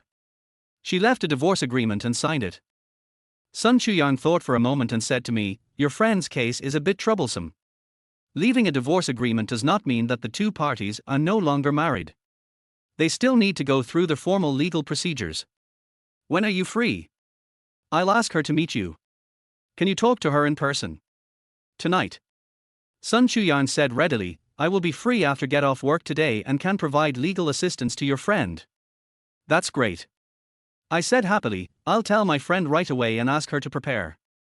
Where can we meet somewhere more convenient? Whatever, as long as it's a quiet place where we can chat. After leaving Sun Chuyang's office, I called Zhao Jing. Zhao Jing didn't tell me where she was going to meet Sun Chuyang. She just asked me to send her Sun Chuyang's phone number and she would contact Sun Chuyang in person. I don't know where Zhao Jing and Sun Chuyang met that night or what they talked about. It seemed that Zhao Jing was deliberately avoiding me. I sent a message to Sun Chuyang very late at night, asking her how Zhao Jing's case was going and whether it was difficult to deal with. Sun Chuyang politely turned me down, saying that some details were not convenient to disclose to people who were not involved. He was a professional lawyer and had to abide by professional ethics. To put it bluntly, what Zhao Jing talked about with him could not be leaked to the outside world. The sense of mystery is very strong. But I don't care too much. After all, my relationship with Zhao Jing is here, and it's not appropriate to meddle too much. The story between Zhao Jing, Han Jinchuan and me not only spread in the company, but even our college classmates started gossiping about it. Several people asked me if Zhao Jing's child was mine. The consequences of being naughty were really serious. At this point, I felt that it was pointless to avoid it, so I decided to go find Han Jinchuan in person. Of course, I didn't go to fight, I wanted to talk to Han Jinchuan. I also knew that if Han Jinchuan and I met alone, we would inevitably fight again. In the end, we asked our old squad leader Ou Long to be the middleman and find a place to have a meal. Ou Long said it was no problem and asked me to wait for his news. He contacted me after making an appointment with Han Jinchuan, and finally decided to have fish at Longmen Fish House on Thursday night. Longmen Fish House is a small restaurant at the entrance of our university campus. When I was in school 2 years ago, there were only a few places for us to get together on weekends, and Longmen Fish House was one of them. Making an appointment here can be regarded as a way of eating for the sake of sentiment. After get off work, I took 2 subways, a bus, and walked for 5 minutes to Longmen Fish House outside the school gate. Han Jinchuan's BMW 525 was already parked there, and the other one was a Volkswagen Passat Anolong. Seeing these two cars, I felt very upset. We went to the same school and the same class, but in just over a year, he had his own car, while I still had to squeeze into the bus to go out. This is the difference. The owner of Longmen Fish Restaurant still remembered me. When he saw me come in, he invited me to the private room on the second floor and told me that my two classmates had already arrived. I came to the private room on the second floor. I thought only OU Long and Han Jinchuan were there, but I didn't expect that there were several other classmates there. There were 7 or 8 people, men and women, sitting at one table. The moment I opened the door, Han Jinchuan saw me and got angry. He slammed the table, grabbed the teacup on the table and was about to hit me, shouting, "Ling Qianyu, fuck your mother, how dare you come to the class reunion?" Jinchuan. OU Long, who was sitting next to Han Jinchuan, stood up and pulled his arm and said, "Calm down, what are you doing?" "What did I do?" Han Jinchuan yelled, "What the FCK did I do? I didn't f-king do anything. Even Zhao Jingxing's child wasn't f-king my fault.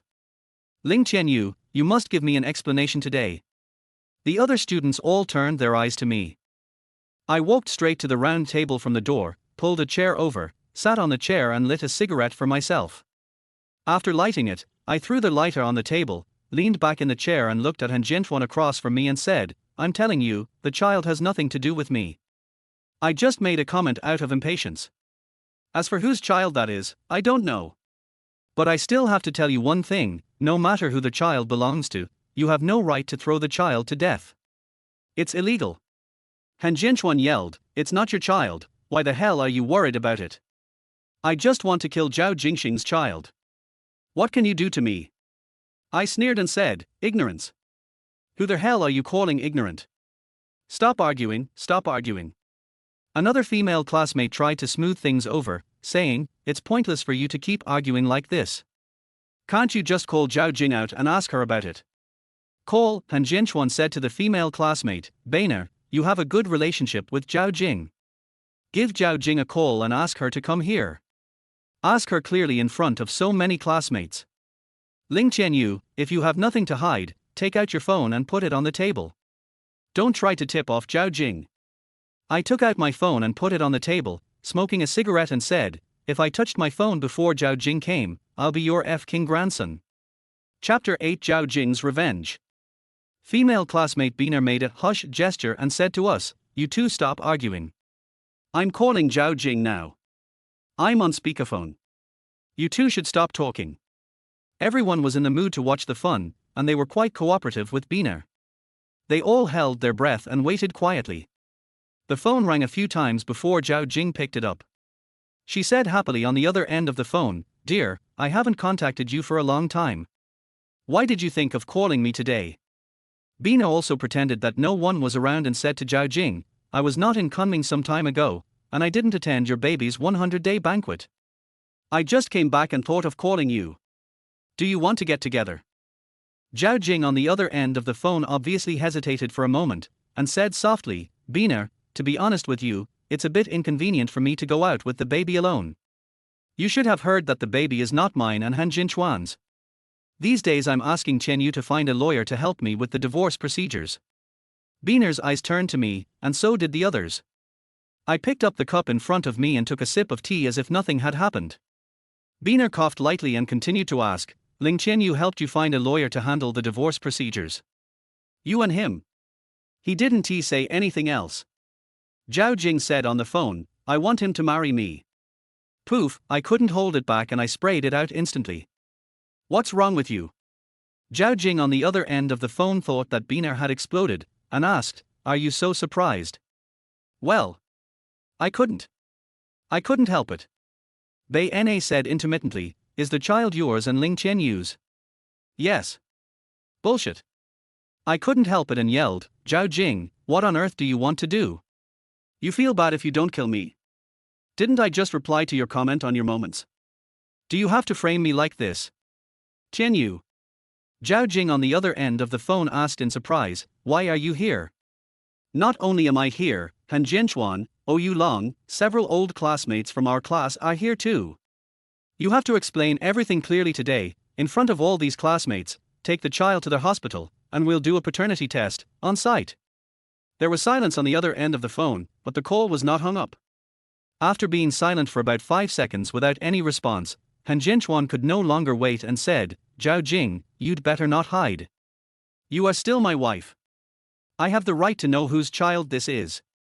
Bring the child out and go to the hospital for an identification." "No need," Zhao Jing said calmly on the other end of the phone. "Han Jinchuan, you already know that the child is not yours. As for whose it is, you don't have to care too much. It has nothing to do with you. I have left the divorce agreement to you. I will leave the house with nothing and don't want a penny from you. Please don't look for me again and don't hurt my child."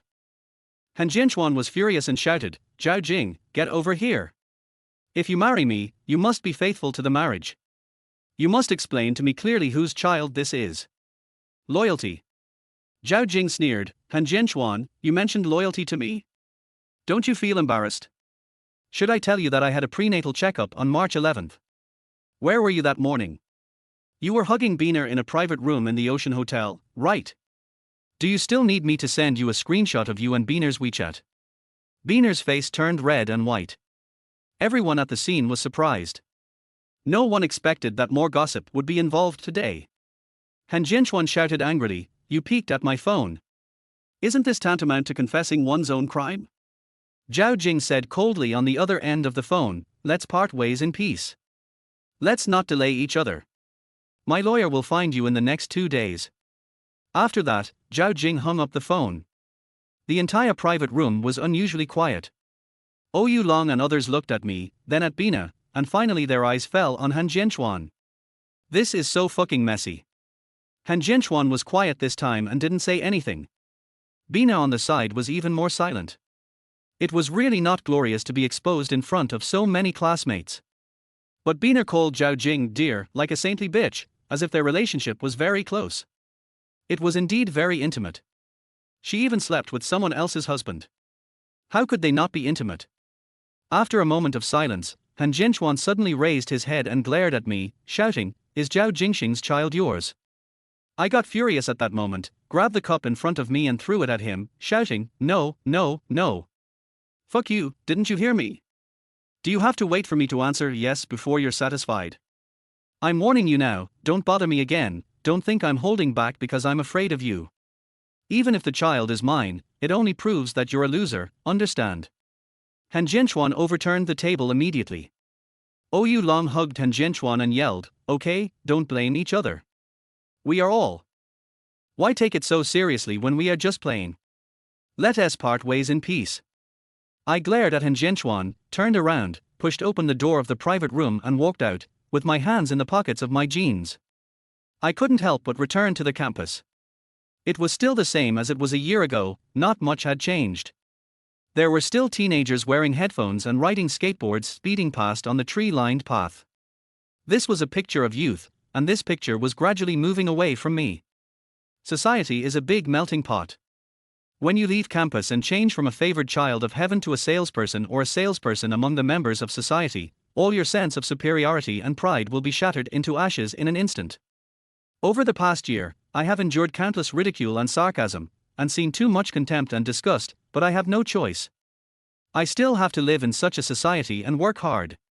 Walking on the campus, I met Mr. Zhu, an elective professor in college. Mr. Zhu is a first-class screenwriter in Huaiyan province. He has participated in the filming of many documentaries and is very well known.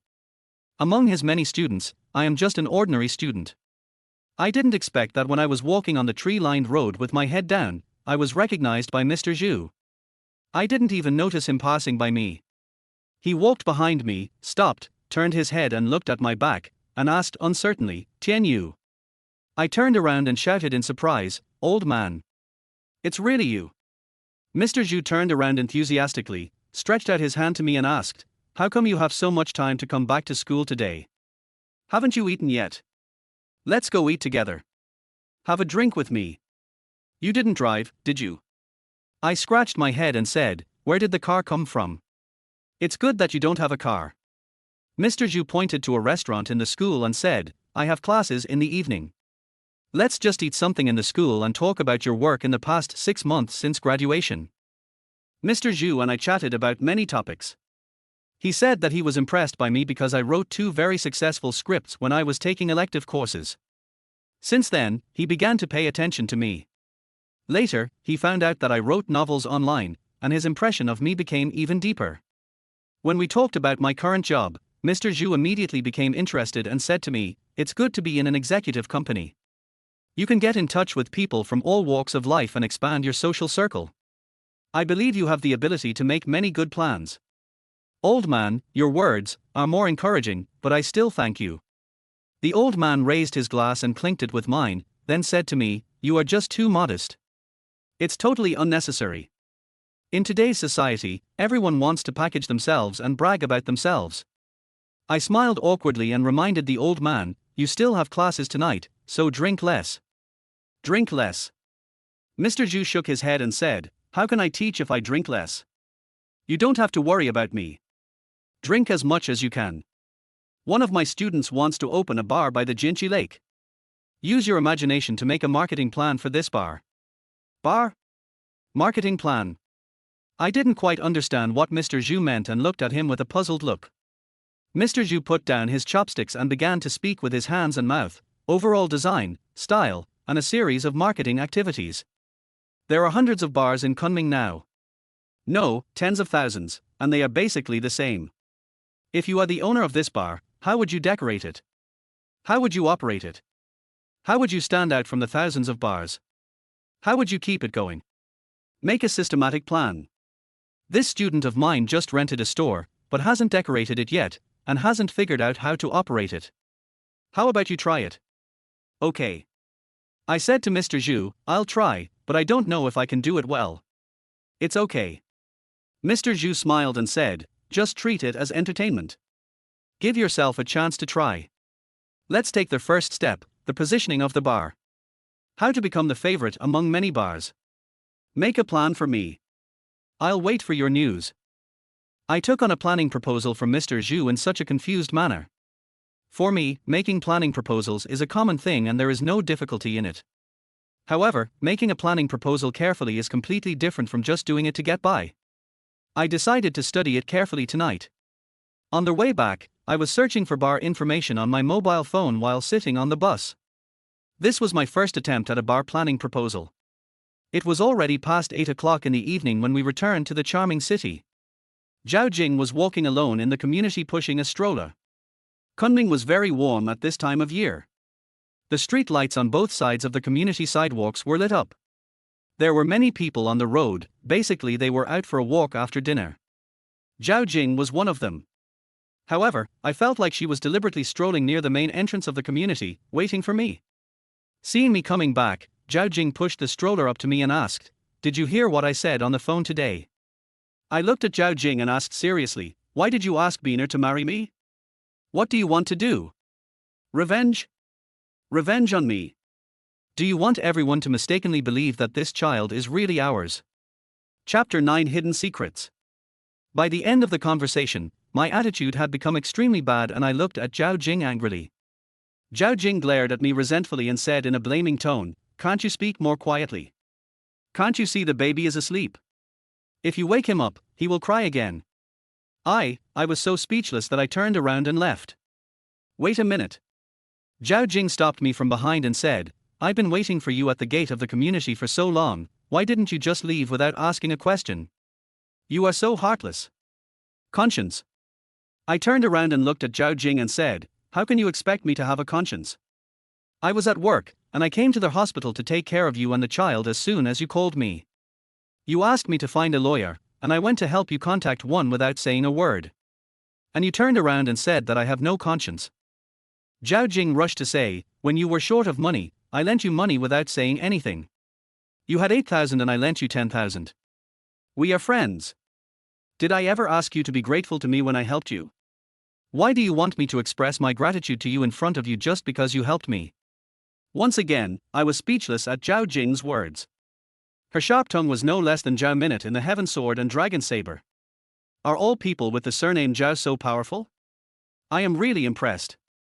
Seeing that I was depressed, Zhao Jing shook my arm and said, "Okay, don't be angry. I know you don't want to and won't raise this child with me, so I won't force you. I came to the charming city to rent a house because I hope that when I need help, there will be someone to take care of me.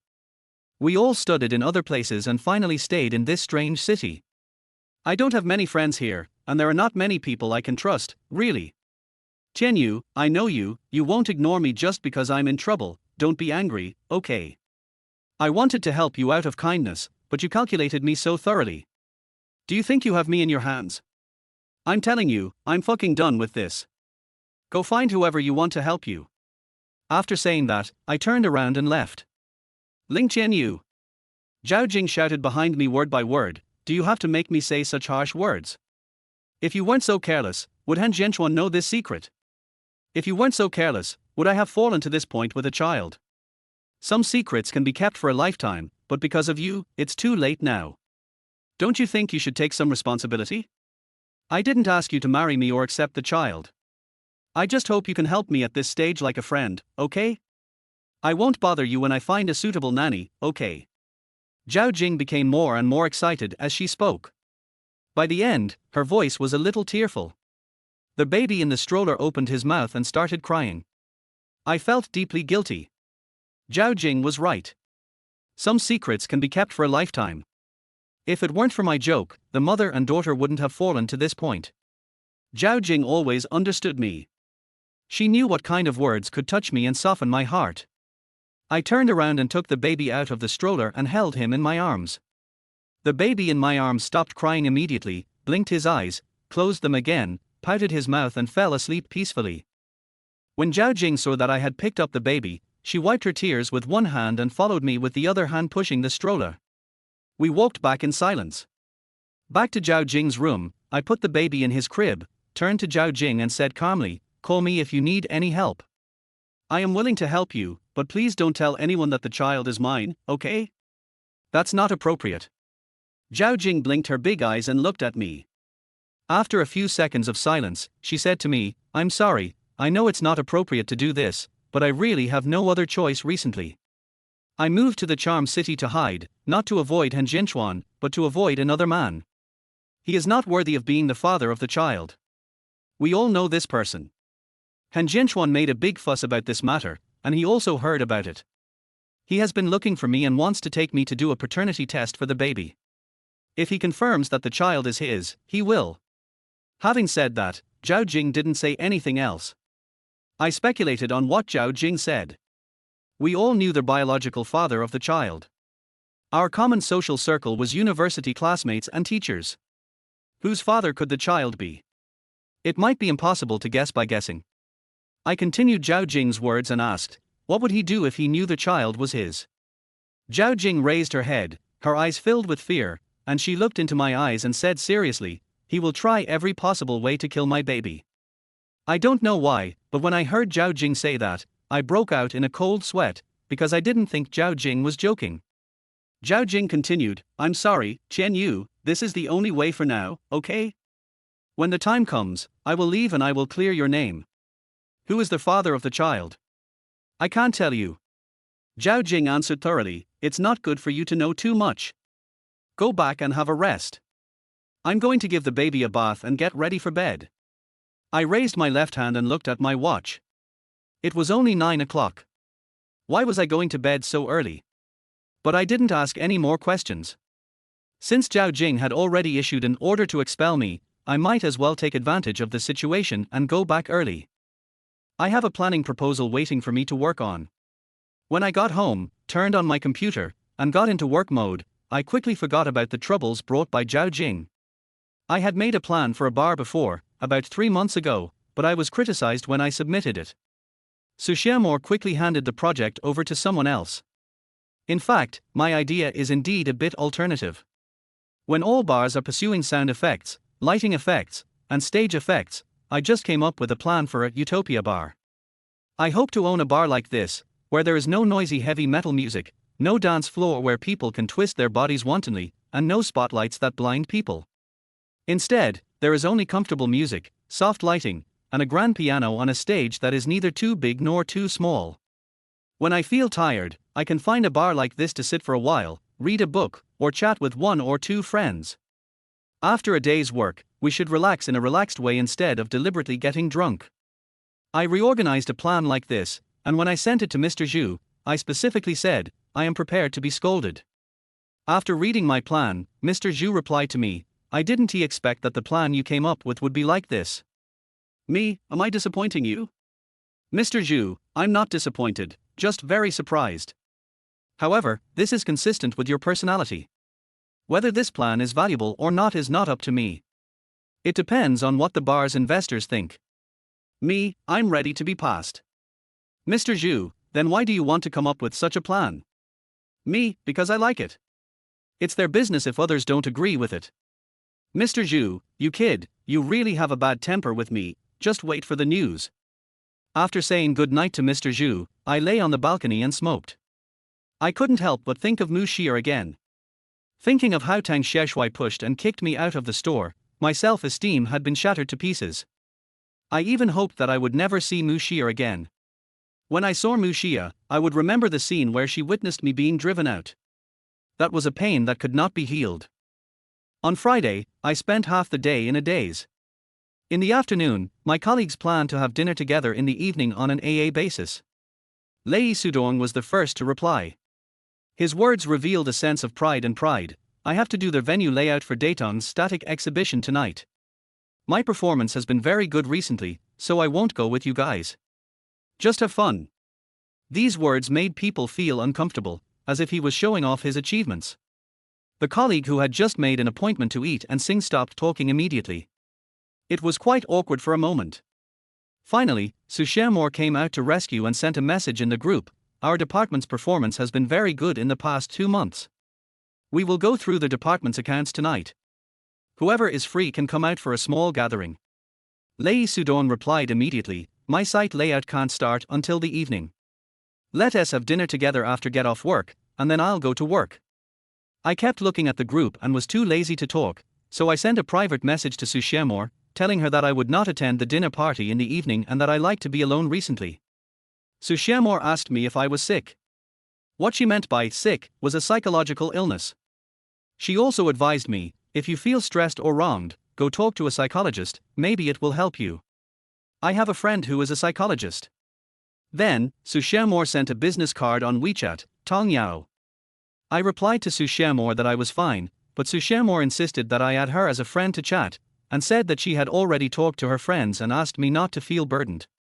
I added Tong Yao as a friend out of politeness. As soon as I added Tong Yao as a friend, she sent me a smiling emoticon. I quickly replied that I was fine and that Su Xianmore was making a big fuss. Tong Yao didn't say much. At least they knew each other and added each other as a WeChat friend. After get off work, my colleagues all went out for dinner. I went home and saw the notice for paying property management fees was posted on the door again. Looking at the numbers on it, I felt a dull pain. I could only wait until the end of the month when I got my salary to pay it. On Saturday, around 9:30, I was woken up by a series of phone calls. At first I didn't answer them and pretended not to hear them, but the phone kept ringing. I thought if I didn't answer them, the other party would run out of battery on my phone. So I slowly reached for my phone from the bedside table, closed my eyes, put it to my ear and asked, "Hello? Who is this?" "It's me." Su Xianmore said, "Are you still sleeping? Get up immediately and go to Aegean Shopping Park." "What?" I reminded Su Xianmore, Lei Sudong is in charge of this event. If you have any questions, just go to him. It's the weekend today, I'm taking a break. Put out the fire. Su Xianmore said, Lei Sudong can't handle it anymore, you should come to the scene quickly, Mu Xia's people are clamoring to see you, please come over quickly. Chapter 10 It's not easy for Party B to do this. Firefighting is a term commonly used in our industry. It does not mean literally putting out a fire, but rather it means that something big has happened and someone is needed to remedy the situation. Su Xianmore even used this word on the phone. It seemed that something had really happened. I got up from the bed very reluctantly. Every weekend I could sleep until 11:30, but it was only 9:30. I was delayed for 20 minutes after washing up and going out. When I arrived at the Aegean Shopping Park, it was already 10:15. Aegean Shopping Park is not a park in the conventional sense, but actually a large shopping mall with a huge flow of customers. There is an open space on the first floor after entering the main gate, and this time, Chase's static display was held on this open space. I came to the first floor of the Aegean shopping park and saw that the open space was blocked by curtains. There seemed to be a group of people arguing inside the curtains. I heard Su Xiamor apologizing continuously. I pulled aside the curtain and walked in. When Su Xiamor saw me, she immediately said to me, "Chen Yu, you're finally here. What's wrong?" I asked. "What happened? What's the matter?" Tang Xiaoshui, who was standing next to Mu Xia, looked at me and asked, "What are you asking now? Are you blind? Is this the on-site layout you made? Is it the same as the design you gave?" Tang Xiaoshui pointed at the lights above the exhibition car and said, "Where are the spotlights? The plan was for spotlights, but now you're hanging an incandescent lamp to fool me." I then noticed that the lighting here was indeed very strange. Cheap incandescent bulbs were placed in the places where spotlights should have been. When I looked up at the lights, Tang Xiaoshui kicked over a flower basket standing next to it and shouted, "Is this the flowers you prepared? Which trash can did you dig it out of? How dare you put it out with the petals so damaged?" I'm sorry. Su Xiamor apologized humbly, "We'll arrange a replacement right away." "Hurry up," a man in a suit said, "I'll give you half an hour to remove the curtains outside. It's business hours for our mall now. How can you use curtains to enclose the most important place?" Tang Xiaoshui added, "If we don't change the lighting and flowers and other details, and we absolutely cannot tear open the curtain, such a scene layout will damage our brand image." Okay. Su Xiamor was in a dilemma and said to me, "Chen Yu, call Boss Wu quickly and ask him to arrange for workers to come and replace the lights immediately." I felt very strange. Lao Wu had cooperated with our company many times. How could he do such a rough job? This was not their style. I walked out of the curtain with the phone, called Lao Wu and asked, "Mr. Wu, what's going on? How come the venue in Aegean Sea is so bad?" "How would I know?" Old Wu said with a gloating tone, "It wasn't me who arranged for anyone to do it." "You didn't arrange for someone to do it?" I was very surprised. "Why didn't you do it? Didn't we agree on this? I have prepared all the materials and everything. Someone from your company came to me and found out that the contract for the renovation of this venue had not been signed and it was just a verbal agreement.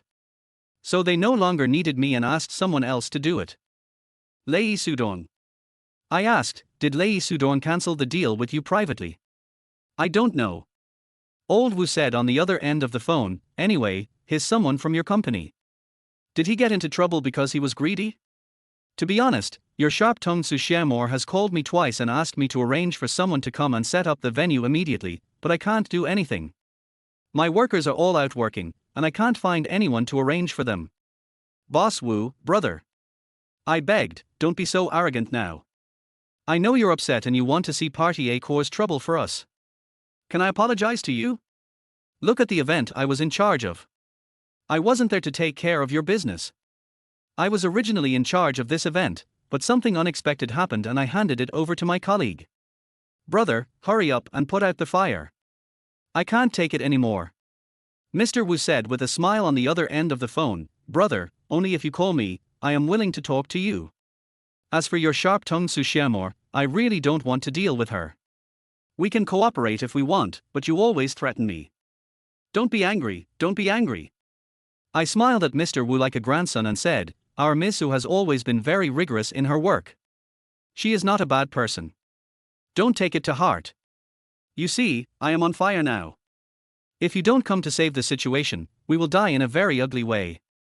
"Hey," Mr. Wu sighed and said, "Well, we two brothers get along well, and you have taken care of my business. Wait a minute, I'll be here soon. The materials I prepared for you are still there, I'll come over and help you check them." "Thank you. I'll wait for you at the Aegean shopping park." After hanging up the phone, I finally understood what happened. Lei Sudong found a cheap decoration company to make more money, which led to the current miserable situation. Su Xiamor failed to save the situation herself and had to call me to come and talk to Lao Wu. I returned to the curtain, and the man in the suit had left. He should be from the marketing department of Aegean shopping park. Tang Xiaoshui and Mu Xia were still there, and Su Xiamor was the only one comforting them. Mu Xia didn't say much, but Tang Xiaoshui gave people a feeling of being unyielding even when he is right. Seeing me coming back, Tang Xieshui pointed at me and said, "You. This small company is too unreliable." Not only did they temporarily replace the person to implement the plan, but they also made the plan so badly. We demand compensation. You can wait to receive our lawyer. Assistant Tang, I'm sorry. Su Xiamor said in a pleading tone, give us a little time. I'll go with you to the Starbucks next door for a cup of coffee. It will be ready soon. No need. Tang Xieshui said coldly, we can afford our own coffee. Mu Xia, who had been silent, finally spoke and said to Su Xiamor, today's venue layout is indeed very different from the previous plan. We can't accept it. I'll give you another 20 minutes. I'll go get a cup of coffee and come back later. After saying that, Mu Xia turned and left. Her assistant Tang Xieshui followed Mu Xia like a dog, saying those flattering words as she walked. Only Su Xiamor and I were left behind the curtain. A hint of relief flashed across Su Xiamor's tense face, and she asked hastily, how's it going? Have you communicated with Mr. Wu? I said listlessly, I'm coming, it should take a while to get here. Please hurry up. Su Xiamor was really anxious and said to me, I'll go to the flower shop next door to buy some flower baskets. It's expensive. I reminded Su Xiamor, we only ordered a flower basket at Donan Flower Market for more than 30 yuan, but if we buy it here, it will cost at least more than 200 yuan. Su Xiamor said speechlessly, what can we do? We still have to buy it. We only have 20 minutes. You check what details need to be adjusted here first, and then act separately. This is the only thing we can do now. After Su Xiamor walked out of the curtain, I began to check the details of the scene. The red carpet around the car was a little dirty. It seemed that it had been used for an event last time and had not been cleaned in time. There were no spotlights on the light stand, and all the flower baskets on the scene could be thrown away. The only thing I was satisfied with was that the car was washed relatively clean. Old Wu came here in person. After meeting him, I realized that what he just said was the truth. All his workers were arranged to go out to work, and he drove here in a SAIC Maxus V80 tool vehicle and parked the vehicle at the door. He asked me to come over and help him lift the red carpet and get the triangular ladder and so on. Finally, Mr. Wu climbed up the ladder himself to change the spotlights on the light stand. He was a greasy man in his 40s, standing on the ladder with a big belly. I was holding the ladder from below, looking up at Mr. Wu and said, brother, why do I feel like you're going to fall from up there and crack the floor tiles of the mall? Little bastard. Old Wu cursed angrily, how could you say anything nice when you asked me to come over to help you install the lights over the phone? I argued, I'm just worried about you. Don't worry, if you fall, I'll catch you from below. Old Wu was very efficient and quickly got the dozen spotlights done. When Su Xiamor came back, she helped remove the curtains and moved the cart to replace the red carpet. We didn't finish it within the stipulated time and it was delayed for another 10 minutes. The mall manager came over but didn't say much and turned a blind eye. After all, our company often comes here for events. It was already 11 o'clock when we finished all this. Mu Xia left after inspecting the scene. Tang Xieshui was still talking nonsense and asked us to wait and talk to their company's lawyer about compensation. Old Wu stood beside Su Xiamor and me, watching Mu Xia and Tang Xieshui leave, and sighed, it's not easy for you either. You were very strict before, and I always thought you were deliberately looking for trouble and wanted to deduct your wages. Today I've learned something new. Your client is so difficult to please. Hey. Let's understand each other in the future. I don't know why, but I was particularly moved when I heard Old Wu say this. Su Xiamor looked at Old Wu like me and said, Mr. Wu, thank you for troubling you today. We will pay you double the salary. Forget it. Old Wu took out a cigarette and handed it to me, then said to Su Xiamor, I'm here to do it myself today. I don't need to pay the workers. Just consider it as a friendly sponsorship. Can we finish it on Sunday night? I'll just come here early to dismantle my spotlights and get my red carpet. Mr. Wu. Stop talking. Old Wu waved his hand and said, I'm going back first. Please take care of me when you have activities in the future. Don't stand me up again. I am more than 10 years older than you. In my eyes, you are still a group of children who have just entered the society. Work hard. If you need my help, just tell me. Su Xiamor and I watched Lao Wu go away. Actually, what Lao Wu said were just polite words, but at this moment, we were really moved, a kind of moving from the heart. For old Wu, this is just a matter of running errands, but for us, he is here to put out a fire. Looking at the rearranged scene, Su Xiamor and I finally breathed a sigh of relief. The sales staff from the SSSS store also arrived. They were responsible for explaining the car to the guests who were watching, and it had little to do with us. Near noon, Su Xiamor looked at me and said, "You should have rested today, but I had to call you over. I'll treat you to lunch at noon. Rice noodles." I asked jokingly, "Can I add $3 of meat hat?" Su Xiamor rolled her eyes at me and took me upstairs to eat hot pot. After we ordered, Su Xiamor suddenly asked, "Have you contacted Tong Yao? She is a famous psychological counselor in China, but she is very low-key. She is my best friend and is usually very busy. You must take the initiative." Chapter 11. I don't fit in. I hesitated for a moment and said to Su Xiamor, "I added Tong Yao as my friend, but I didn't chat with her. I don't think I have any mental illness, but I still thank you for your kindness." Su Xiamor responded, took a sip of the juice and said, "It's okay. If you don't want to consult, I won't force you. Tong Yao is really a psychologist who can see through people's hearts. You will benefit a lot from talking to her. In fact, everyone has some psychological barriers to a certain extent. Our irritability, anger, anxiety and other emotions are what psychologists call negative emotions. These emotions will affect our thinking and actions, and it is necessary to properly resolve them." As Su Xiamor was talking, her cell phone on the table rang. Lei Sudong's name appeared on the screen. Su Xiamor didn't even pick up the phone. She slid the screen to answer the call and pressed the hands-free key. On the other end of the phone, Lei Shuyan lazily said, "I'm sorry, President Su. I didn't get back until 3 in the morning after setting up the venue last night. I slept a little late today. I just saw your call on my phone. What's the matter?" Su Xiamor sneered and asked, "Did you set up the venue too late last night? Thank you for your hard work.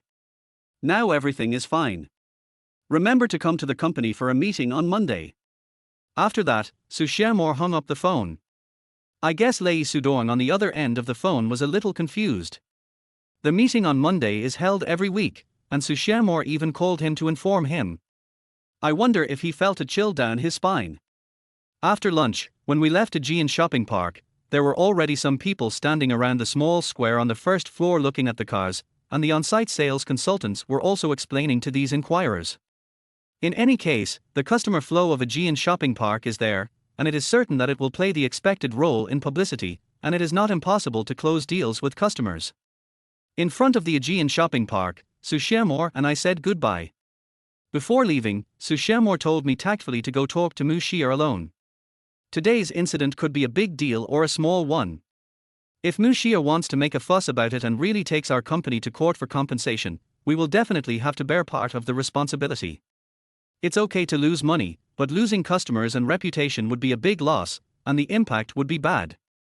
I reminded Su Xiamor that Lei Sudong had already taken over the contract, and even if he wanted to apologize, Lei Sudong had to go. Su Xiamor looked at me eagerly and said, "I have a good relationship with Mu Xia, so I have to clean up Lei Sudong's mess. I have to contact Mu Xia, and that's the right person for me. We were wrong in this matter, and it would be wrong if we didn't apologize proactively, but how should I start? I really didn't have the courage to go to the business office to find Mu Xia. Today was Saturday, and I wasn't sure whether she would go to work. I was struggling at home for the whole afternoon. At about 6 o'clock in the afternoon, I was lying on the balcony smoking, and Lei Sudong called me. I took out my phone and put it to my ear and asked, "What's wrong with Sudong? Have the lights and red carpets of the Aegean Shopping Park booths been replaced? Did you see it?" I reminded Lei Sudong while smoking, "You went a little too far in this matter. Su Xiamor already knows about it. I was busy with her for 2 hours this morning before I could recover." "What do you mean?" Lei Sudong suddenly got angry and yelled on the phone, "Since it's a project given to me, why are you still interfering? If you can't bear to let it go, then don't give it to me." "What do you mean now? Are you trying to show that you are more capable than me or what?" "No." I was a little speechless. "What do I mean? I was going to ask you why you called me. Do you think I did something wrong or something? You should solve your own problems yourself. You'd better apologize to Mu Xia right away." "Apologize? Lee Sudong sneered, "Aren't you willing to meddle in other people's business? If you want to meddle in other people's business, just say it yourself. I'm going to call Su Xiamor right now. I don't care about this matter anymore, and I don't want the commission. Just consider it as I've worked for a week in vain. I used to think you were a nice person, but now I see clearly that I was blind before. These were all traps you set on purpose. You wanted to show how capable you are in front of Su Xiamor, right? You're so despicable." After saying that, Lei Sudong hung up the phone. I haven't even said I lost my temper yet, but this guy gave me a cold look. Do I deserve it or do I owe it to him? Is there anyone who does things this way? I lay on the balcony and the more I thought about it, the more suffocated I felt.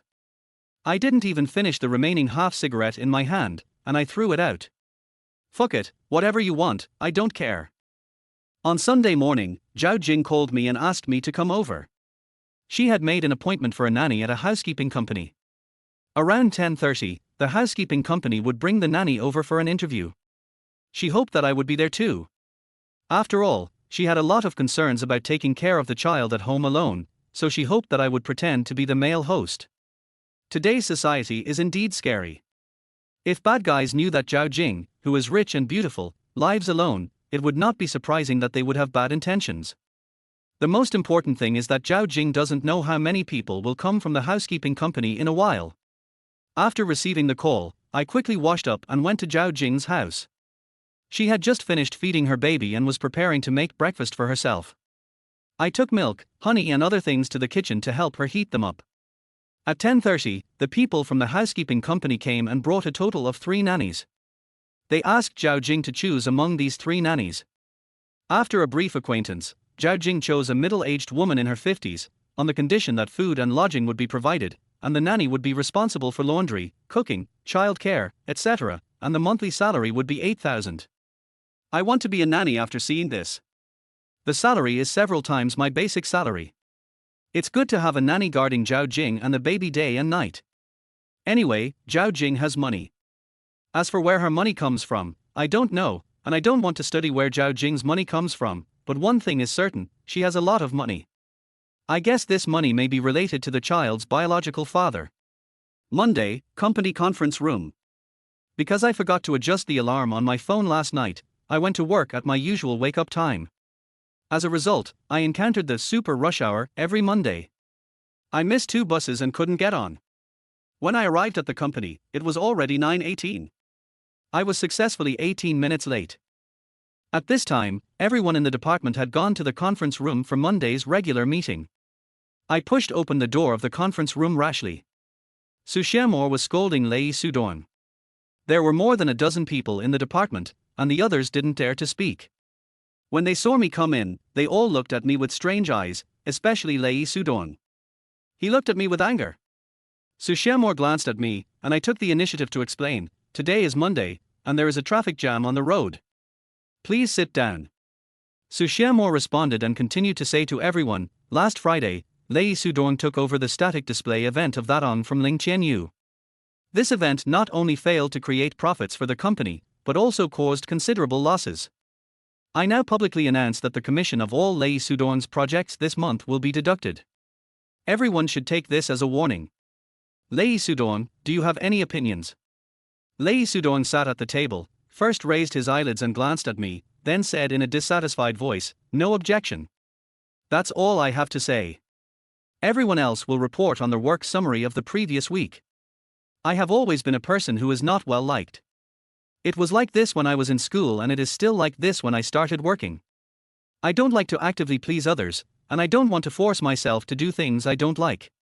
For example, I had time to attend the party last Friday, but I found an excuse for myself and didn't participate in the party. Because of this, many people think that I am not sociable, and even think that I am a bit difficult to get along with. In fact, I just don't want to be smooth. Lei Sudong is doing very well in the company and has great popularity. Otherwise, I would not have thought of Lei Sudong first to take over when I gave up the order. It seemed that I thought of him instinctively. He is usually very active in the department and does things in a high-profile manner. Most people feel that Lei Sudong is a very capable employee. That's it. The regular meeting is nothing more than everyone communicating with each other and reporting on the work of the previous week. I was busy for the whole morning. When the meeting was over, Sue Shamor called me and asked me to go to her office. Everyone else left and went about their business. In Sue Shamor's office, she sat at her desk and asked, "Did you contact Mushia last weekend? Did you go over to apologize in person?" No. I didn't hide anything and told Sue Shamor the truth. You also know that Mushia has blocked me. Whether it was because of a misunderstanding or something else, it has become a fact. I don't plan to have any business dealings with Mushia anymore. I was kicked out by them. I don't have the face to visit them again. Sue Shamor took a deep breath and said to me, "I understand how you feel right now, but I can't think of anyone else who's suitable for this matter except you. I think you should let Lee Sudong go. You have to clean up the shit on your own ass." Sue Shamor asked back, "Do you think I will still trust Lee Sudong? That's your business. I'm not going to clean up his mess. Can you help me?" Sue Shamor blinked her big eyes and looked at me seriously and said, "Before Mushia arranges a lawyer to make trouble, let's take the initiative. I will do all the apologies. Although this event was finally handed over to Lee Sudong, you were the one who coordinated it in the early stage. Mushia came to sign the contract for your sake. If you don't go, isn't something missing?" I took a deep breath, hesitated for a few seconds and said to Sue Shamor, "Okay, I'll listen to your arrangements. When are we going?" "Now." Sue Shamor stood up and put the things on the table into her bag, and said to me, "Try to get to Mushia before lunch. If necessary, invite her to have dinner together. I'm a little worried. Mushia is a nice person, but her assistant Tang Sheshuai is a jerk with an annoying face. I wonder if we will run into that scumbag Tang Sheshuai when we go to find Mushia." Chapter 12, a bit too much. Sue Shamor has her own car, a red BMW Mini, which she bought just over 2 months ago. When she bought the car, I advised her that there were many choices for spending more than 200,000 yuan, and there was no need to choose such a small car that could not be used for fun on non-paved roads. Sue Shamor just said 2 words, "I like it." But this car is quite suitable for Sue Shamor. The engine is a bit explosive, just like Sue Shamor's temper. The acceleration and control are very good. On their way to find Mushia, I was sitting in the passenger seat and looking out the window. When I stopped at a certain intersection and waited for the red light, there were women holding children and elderly people over 50 years old throwing business cards into the cars along the way. Some cars had open windows, so they threw their business cards into the windows. Some had closed windows, so they inserted their business cards into the gaps between the windows. If they were not careful, the business cards would be sucked into the interlayer of the door as the windows opened. A woman holding a child passed by the car in front of us and threw her business card into the window. A second later, the owner angrily opened the door and pointed at the woman's back, yelling and cursing. The woman holding the child may have been used to such abuse, so she turned a blind eye to it, and walked straight towards our car without even turning her head. Sue Shamor and I pressed the windows on both sides at the same time, but the difference was that I signaled the person on the right not to put the business card into our car. Sue Shamor took the business card from the woman, then smiled and said thank you. The green light came on, she threw the business card into the trash bag in the car, and continued driving as if nothing had happened. I turned my head and looked at Sue Shamor and asked, "Don't you hate these people who create garbage everywhere? Look at these small business cards on the ground, they are all made by them. If it weren't for them, the cleaners would have a lot easier. And you actually said thank you to them." Sue Shamor smiled, looked straight ahead and said to me, "It's not easy for them either. If they didn't want to make some money, why would they come out in the middle of the day with a baby in their arms to hand out business cards? Right? Be more understanding and more tolerant. It's not easy for everyone." I stared at Sue Shamor's profile in a daze. I didn't know what kind of feeling I had in my heart, but it was quite shocking. She had every reason to hate these people, but she chose to understand and tolerate them. "What are you looking at?" Sue Shamor suddenly turned around and looked at me and asked, "Have you never seen a beautiful woman?" The originally depressing atmosphere was lightened up a lot by her words. I asked with a wry smile, "Why can you be so tolerant of strangers, but punish Lee Sudong so harshly?" Lee Sudong did 2 or 3 activities this month, but all his commissions were deducted. Isn't that a bit too harsh? Sue Shamor said calmly, "I don't think my actions were cruel. Do you think I don't take good care of you?" Lee Soo-dong made a mistake in principle this time, and this punishment is already very light. As your boss, sometimes I can argue with President Zhao for your benefit, but there are some bottom lines that you cannot cross. You can make the money you deserve, but the premise is not to damage the company's reputation. I gazed out the window again, thinking about what Su Xiamor said. She didn't lie.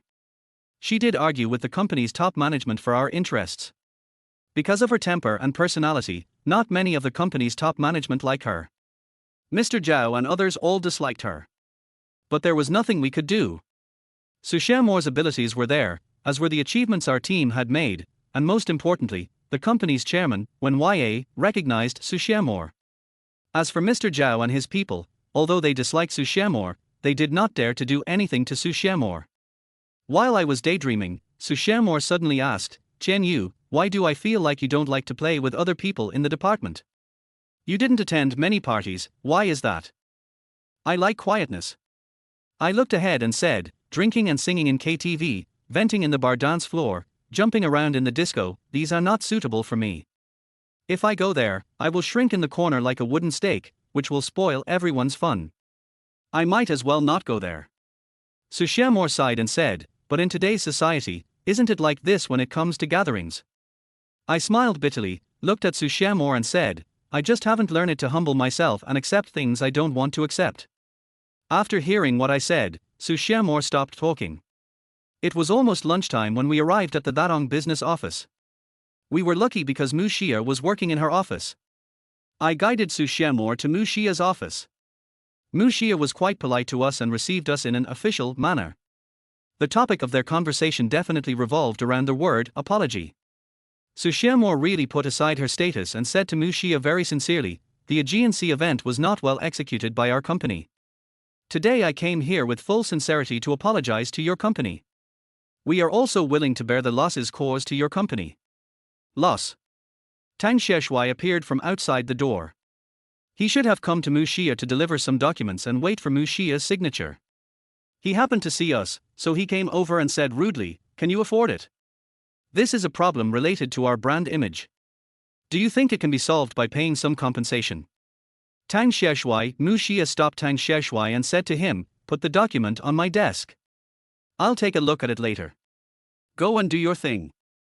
Suddenly, Tang Xueshui fell silent. He probably didn't expect that Mu Xia would actually ask him to get out. His face turned red and white. After hesitating for 2 seconds, he finally left Mu Xia's office. After Tang Xueshui left, Su Xiamor said sincerely, "Mr. Mu, how much do we need to compensate your company for?" Mu Xia said very seriously, "This activity. The event did cause some losses to our company.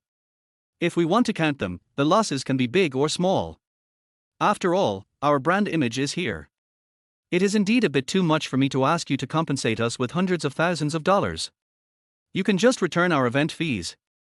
I lost my temper at the time and interrupted Mu Xia to ask, "Mu Xia, are you crazy? You want us to refund all the event fees? Doesn't it cost us to rent the venue? Doesn't it cost us to decorate the scene? How can you have the nerve to ask us to refund all the fees? We just delayed you for 2 hours, aren't you a little?" Ling Qianyu, Su Xiamor stopped me from yelling, then turned to Mu Xia and said, "Okay, I will notify the finance department to refund all the activity fees later. I apologize for the inconvenience caused to your company. I hope we will have opportunities to cooperate in the future."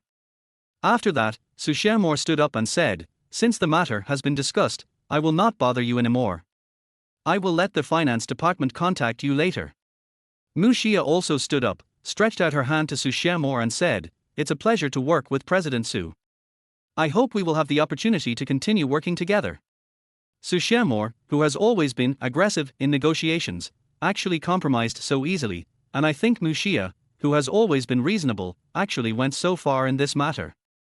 I find it a little hard to accept this result. Perhaps this is the reality, but I just think too highly of human nature.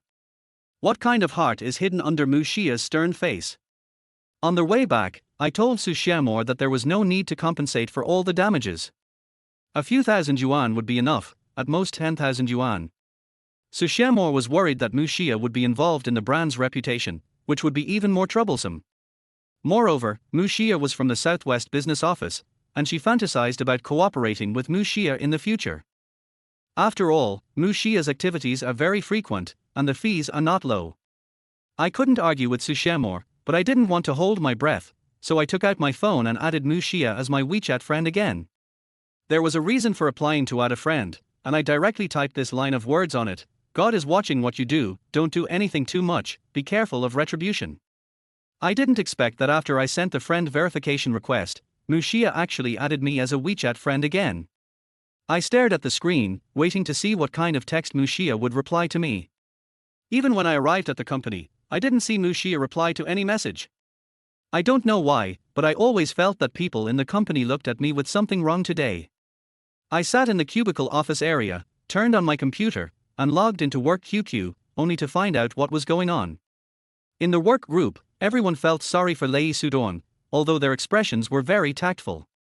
Some said things like, "What a pity, work hard next month to get back the lost reward, don't take other people's projects casually, this is a lesson." There were many similar words. On the surface, they were all comforting Lei Sudong, but in fact, many people had pointed the finger at me, thinking that I was deliberately trapping Lei Sudong. I could sense the deep meaning between the lines. There was nothing I could do. Lei Sudong and I were two extremes. I was the most unsociable person in the department, while Lei Sudong was the most popular person. I should have expected such a trend of public opinion. What could I do? I closed the QQ group silently and pretended nothing had happened. The classmates in the WeChat group were discussing the relationship between me, Zhao Jing, Han Jianchuan and Bina. For them, this was just a topic of conversation when they were bored. For me personally, it was a big pot. While chatting, I found that Bina and Han Jianchuan had left the group. After these two people left the group, the other classmates chatted more happily. It can be said that they were able to speak freely. What could I do? In the private chat window, Zhao Jing sent a message: "I'm sorry, I have wronged you, I will compensate you, both financially and physically." I no longer had the temper to talk to Zhao Jing about this, so I just replied, "Take good care of the child, I don't need anything in return from you, just clarify the facts as soon as possible." At 5:15 in the afternoon, when I was about to get off work and turn off my computer, Mu Xia sent me a voice message: "Are you free tonight? I want to talk to you alone." I don't know why, but I get angry when I see Mu Xia. I used to like her so much. All beautiful women are poisonous. I've lost all my money. What else does she want to talk to me about? What the hell? I just reply with 2 words, "I'm busy." After sending the message, I deleted Mu Xia's WeChat from my friend list.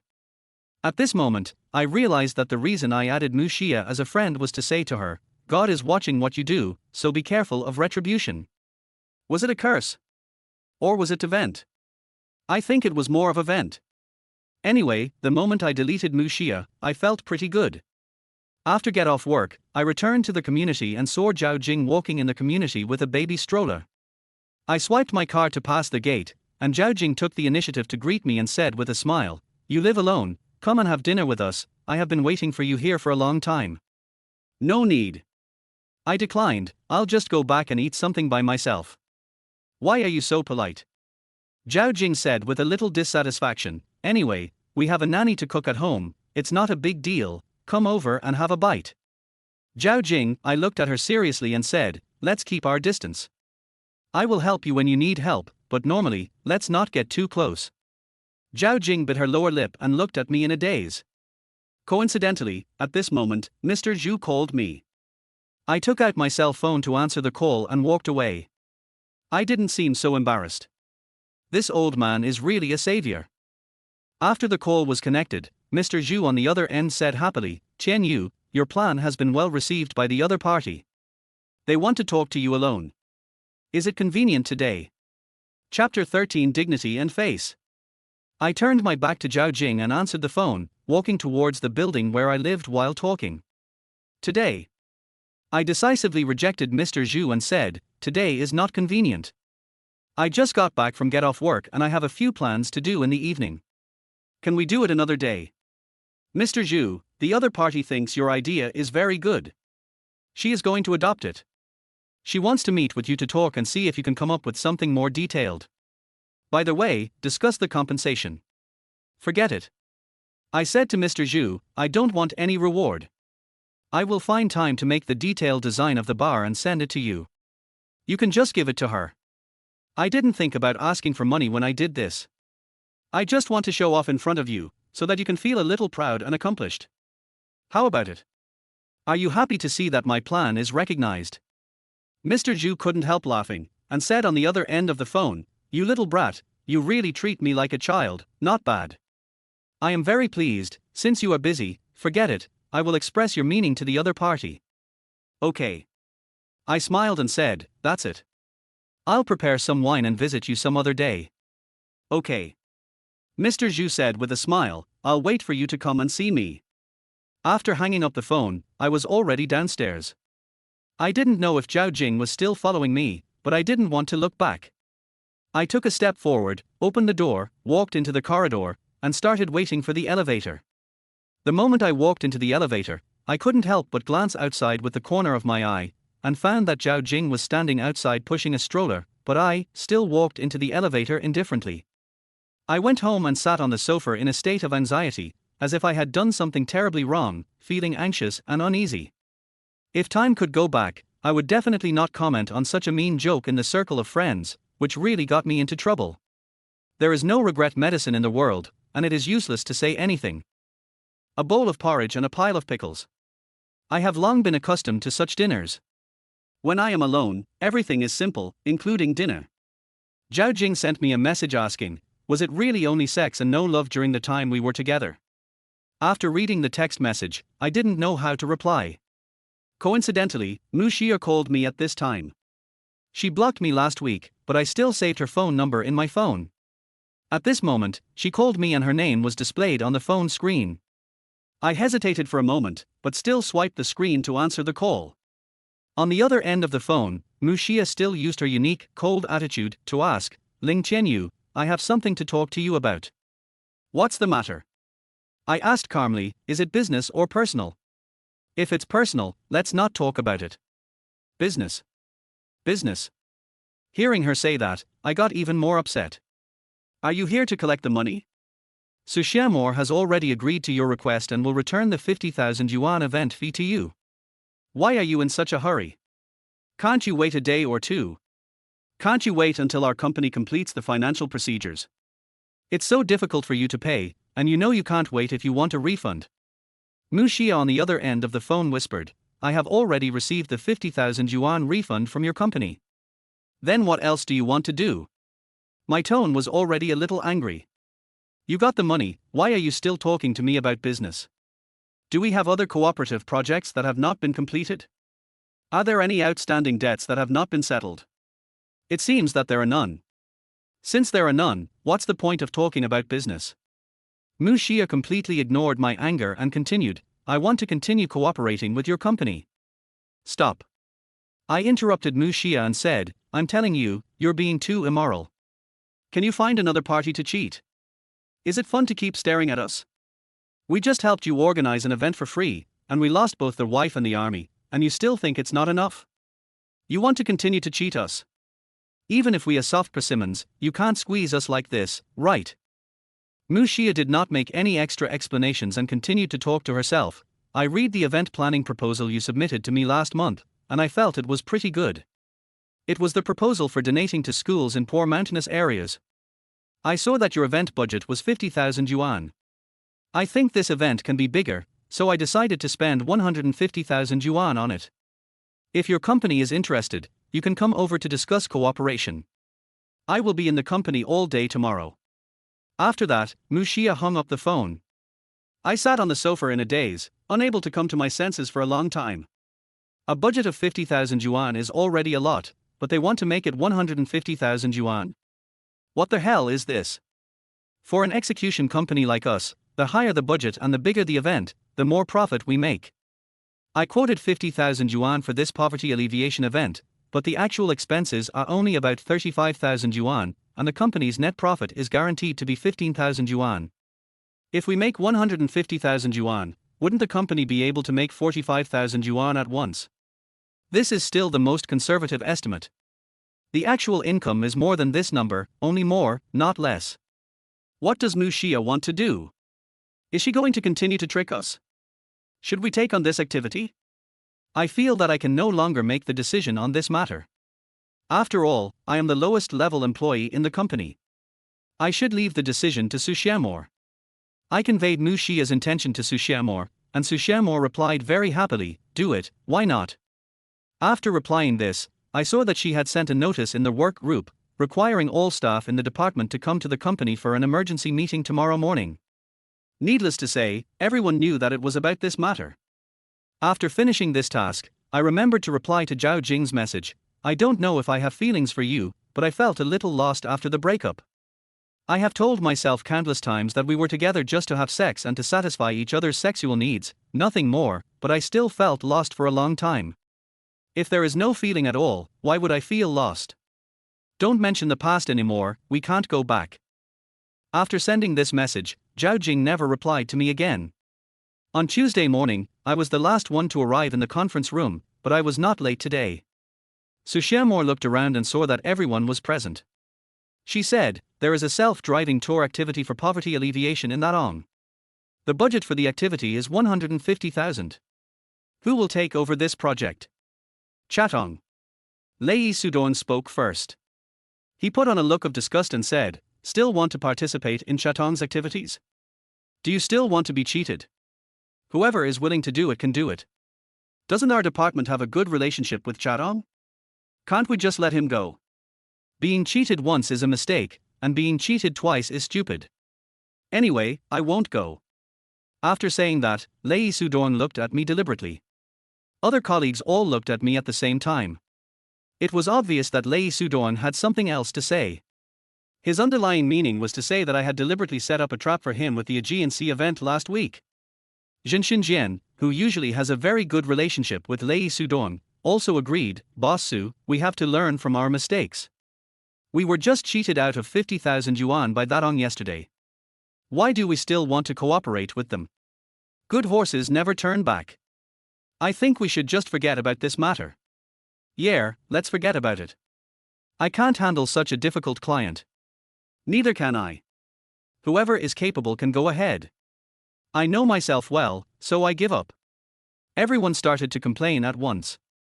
Most people were bewitched by Lei Sudong, and no one wanted to continue dealing with Datong. Ling Qianyu, Lei Sudong said in a very strange tone, Ling Qianyu, I remember that you made a plan for a motorcade poverty alleviation activity last month. Is that it? I always feel that this matter seems not so simple. Yesterday, our company compensated Datong 50,000 yuan, right? How much kickback did you take? Hearing Lei Sudong say that, I was furious. I slammed the table and pointed at Lei Sudong and asked, what the hell do you mean? You decorated the Aegean Sea site into that mess just to get more kickbacks. I can't even clean up your mess quickly, and you're still talking nonsense? If you didn't just deal with it, would the company have to pay for it? Why are you so excited? Lei Sudong said jokingly with a provocative smile on his face, look, I just said it casually, but you took it seriously.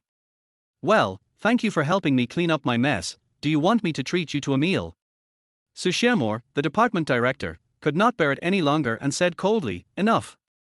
This is a meeting room, and we are having a meeting. Ling Qianyu, sit down, and Lei Sudong, shut up. I'll ask you one last time, is there anyone who will contact Datong for this event? The scene was quiet. It was obvious that no one wanted to go to this activity. Su Xiamor looked around again and asked, no one wants to go. Silence. It was still quiet. Su Xiamor, who was always calm, was a little unhappy. She stood up and said, dismiss. Ling Qianyu, come to my office. After that, Su Xiamor turned and walked out of the meeting room. Lei Sudong hummed a little tune and closed the notebook in front of him. He said to Zhen Xinjian beside him, don't do your own activities. There are many tricks. Everyone should be careful to avoid being calculated. Don't trust certain people easily. I am a living example. Zhen Xinjian echoed Lei Sudong and laughed, you are stupid. You dare to accept any activity. There is no such thing as a free lunch in the world. People are not as they used to be. Seeing human nature too clearly has become a source of pain. You once mistakenly believed that you were in a harmonious team and had a group of powerful partners around you. But when all this was washed away by interests, you will find how naive you were. In Sushemor's office, she looked at me with a guilty look on her face and said, I may have to trouble you to coordinate with Mushia for this that event. Why? I looked at Sushemor in confusion, even a little angry. I've already told you how that bitch Tang Sheshuai treated me. Do you still want me to be kicked out? Do you think I can give up my dignity and face for this job? Chapter 14: The Age of Exploitation. Sushemor was a little frightened by my attitude. She was stunned for a second, then shouted at me in a louder voice, Are you a coward? Are you scared? If I were you, I would make those who pushed me out regret it. Sooner or later, I would make them take me back in a sedan chair. Can you do it? Do you dare to try? I was originally filled with rage, but I didn't expect that Sushemor's 3 sentences would make me lose my temper. Seeing that I didn't say anything, Sushemor continued, Are you feeling wronged or scared? If you have the ability, you should get up wherever you fall. Are you scared because Mushia cheated you out of 50,000 yuan? Are you afraid to cooperate with them? What's 50,000 yuan? I agreed to pay her back without blinking an eye. If you have the ability, go and ask Mushia to beg you, and chase you to give you 50,000 yuan back. What's wrong? When YA, the company's chairman, passed by Sushemor's office door, poked her head in and asked, Why is Shemor so angry? Are you still angry about the compensation yesterday? Sushemor put on a look of disappointment and said disdainfully, It's okay, I just feel a little suffocated. I said unhappily, You feel suffocated? I feel aggrieved. Okay. Chairman Wen Ya said with a smile, Shemor, don't be angry. Ling Qianyu and I will talk alone. After that, Chairman Wen Ya went to her office. She seldom came to the company. She probably had nothing to do today, so she came to take a look. Why are you still looking at me?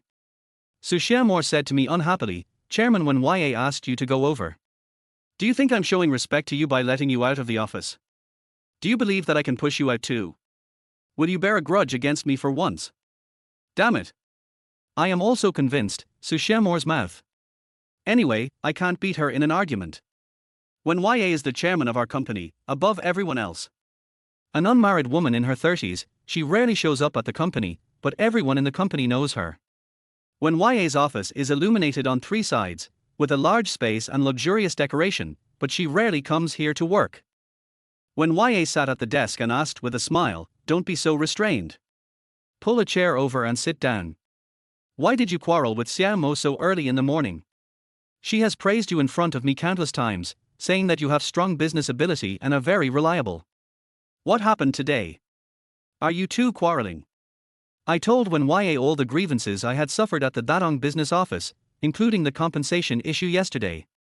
Finally, I said to her in a complaining tone, Sushemor actually asked me to discuss cooperation with Mushia without considering my feelings at all. Wen Ya said calmly, I also heard something about the compensation yesterday. Let's analyze it carefully. Yesterday afternoon, our company returned the 50,000 yuan compensation to Mushia. In the evening, Mushia contacted you to plan the next event. You have been in the company for quite a while. Think about it yourself. Has any party A asked for additional funds when you made a budget? All parties hope that the activity budget will be as small as possible. Isn't it abnormal for Mushia to do this? You mean? When Ya looked at me with her eyes that could see through people's hearts, and said analytically, What I mean is that Mushia wants to return the 50,000 yuan to us in disguise. Why did she do this?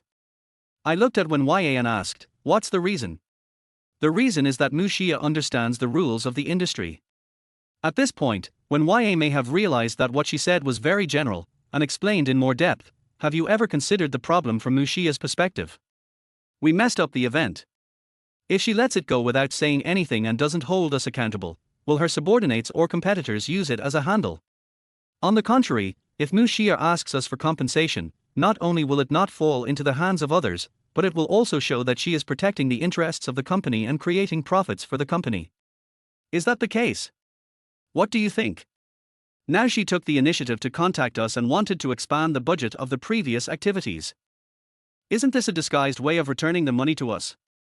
In terms of compensation, Sushemor gave her convenience, and Mushia is indeed a person who knows how to do things. She contacted you immediately after receiving the compensation. My analysis is that Mu Xia wanted to return the money in disguise. Based on this point, I think our company can organize more activities with Mu Xia in the future, and even give her certain conveniences in some aspects. We can also purchase more valuable gifts for her. Of course, giving money directly is also okay, as long as she is willing to accept it. This is the rule of the industry. I thought about Wen Yay's words and felt that they made a lot of sense. She was worthy of having started out in this industry and had a thorough understanding of this industry. Wen Ya continued, "Chen Yu, I personally selected you to join the company. Trust me, my judgment is not wrong. Shermore is also my favorite subordinate. I often take care of Shermore like my own sister. When you first came to the company, I assigned you to Shermore. I believe that you two are a perfect match and will achieve great things. Shermore has a hot temper, but she is kind-hearted, and so are you. In comparison, you are much calmer than Shermore. You can complement each other in character. I sincerely hope that the two of you can hold up the sky. Don't let me down, okay?" I took a deep breath. There is no doubt that Wen Ya has been very kind to me. When other recent graduates were sending out resumes everywhere, Wen Ya had already arranged for me to work with Su Shermore. In order to protect my self-esteem, no one except Su Shermore knew that I was brought in by Wen Ya personally. And Su Shermore was just as Wen Ya said, with a hot temper. She was not subjective, and she didn't give me any special care at work. She was completely impartial. This made me feel a lot more relaxed psychologically, and I no longer thought of myself as a person who relies on connections to make a living. Faced with Wen Ya's affectionate encouragement, I chose to accept it, looked at Wen Ya and nodded and said, "I will go find Mu Xia and talk to her about the next activities." Wen Ya showed a relieved smile and said to me, "Go, I believe you will do well." I don't know if I can do well, but after talking with Wen Ya, I inexplicably gained a little more confidence, as if Mu Xia was not so worthy of my hatred. The workplace has its underlying rules, and all I can do is adapt to the rules here. When I left the company, I didn't say hello to Su Shermore. But when I walked to the elevator, I received a WeChat message from Su Shermore, "If you can't handle it, don't come back, otherwise I will look down on you."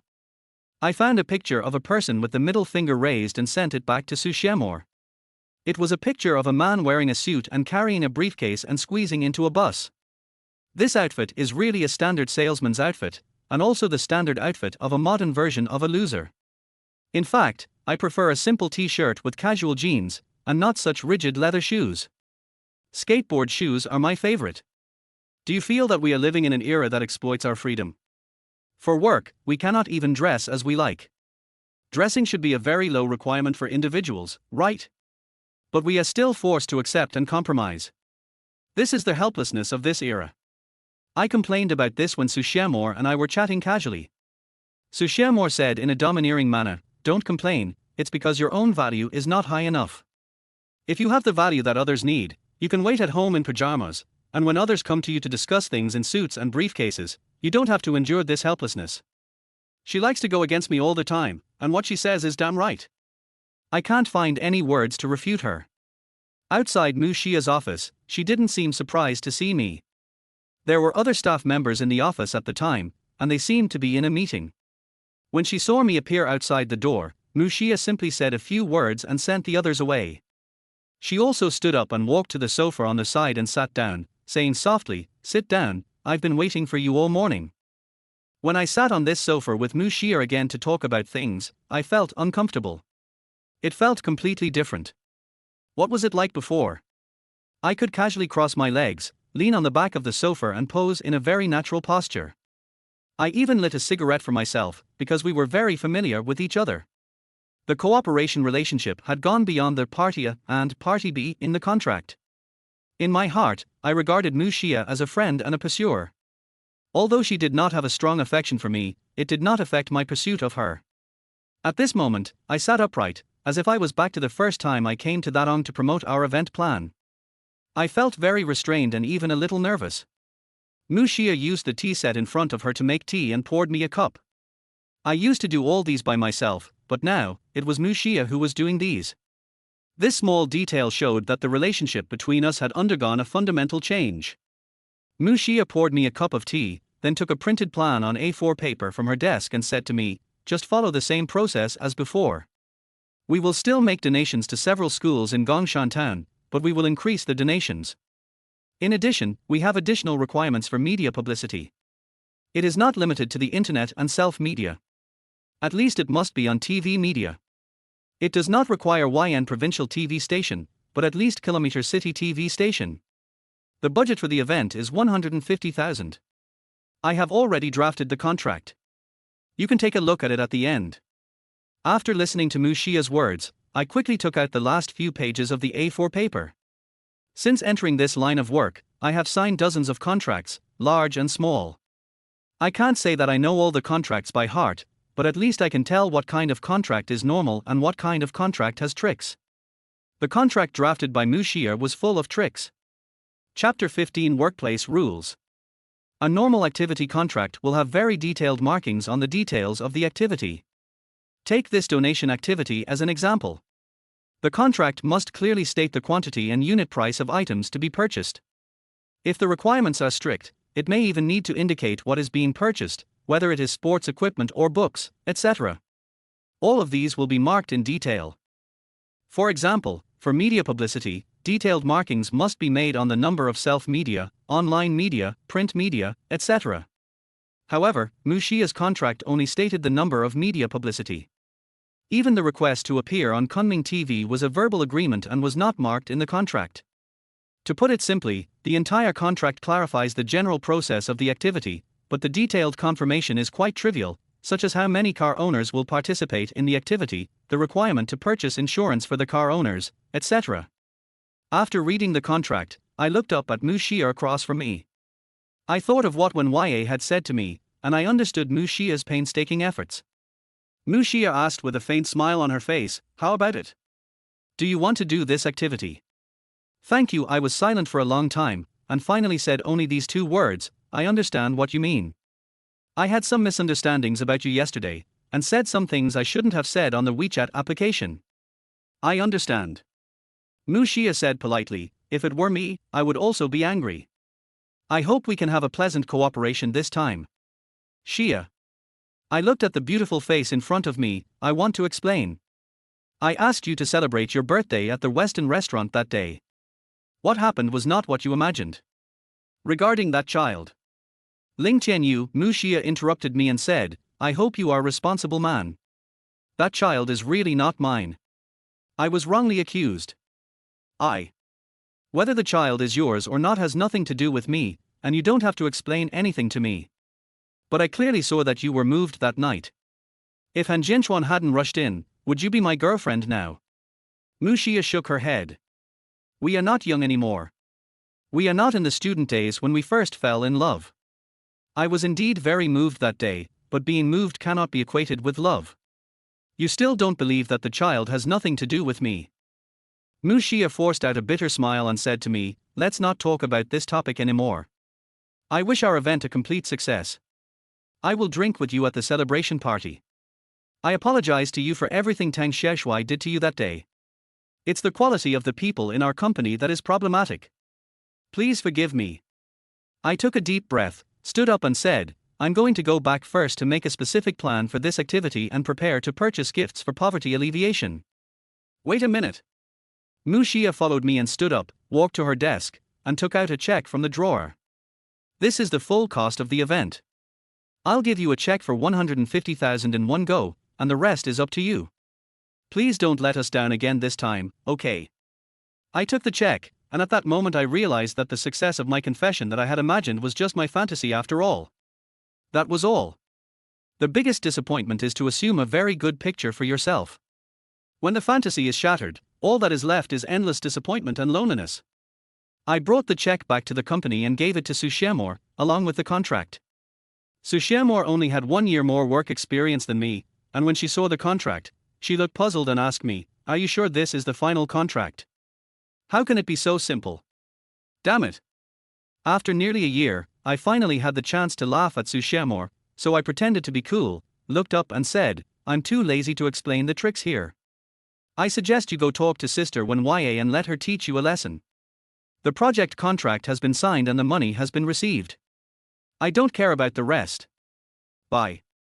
"Stop right there." Sushemor leaned back in her chair and looked at me and asked, "Do you think you can get away? You must be fully responsible for this project. I allow you to find 2 people in the department to help you. Go to the conference room and wait for the meeting." In the meeting room, Sushemor announced the event, including how it would be conducted. Of course, I was the main person in charge, and now it depended on whether anyone in the department was willing to take the initiative to help me. As you can imagine, everyone had their own reasons for not participating in the project. Lee Soo-dong said that he wanted to cooperate with a real estate company to hold an opening ceremony for a property. Jin Shin-jian said that he worked with Lee Soo-dong on a real estate developer's project. Lee Mai said she was doing a quarterly celebration event for a certain company. In short, everyone has their own reasons for not participating, and they are all so reasonable. It's all because they are busy with work. Sushemor looked a little unhappy. She looked around at everyone and whispered, "The executive team is fully responsible for this event, including advertising, distribution channels, intensity, procurement of goods, etc.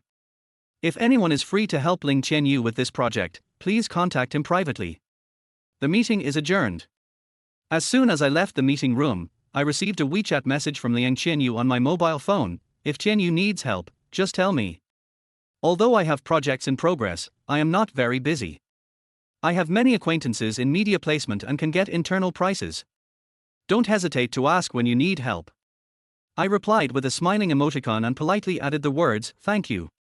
Zheng Minjie also sent a WeChat message, which roughly means that her project is about to be completed. If you need to purchase anything, just ask her for help. She also has channels for purchasing stationery. I received 3 or 4 WeChat messages like this, and I didn't want to reply to them anymore. They were a bunch of hypocritical people. They just valued the last sentence of Sushemor. They knew that I had the financial power and I had the final say on purchasing goods and advertising.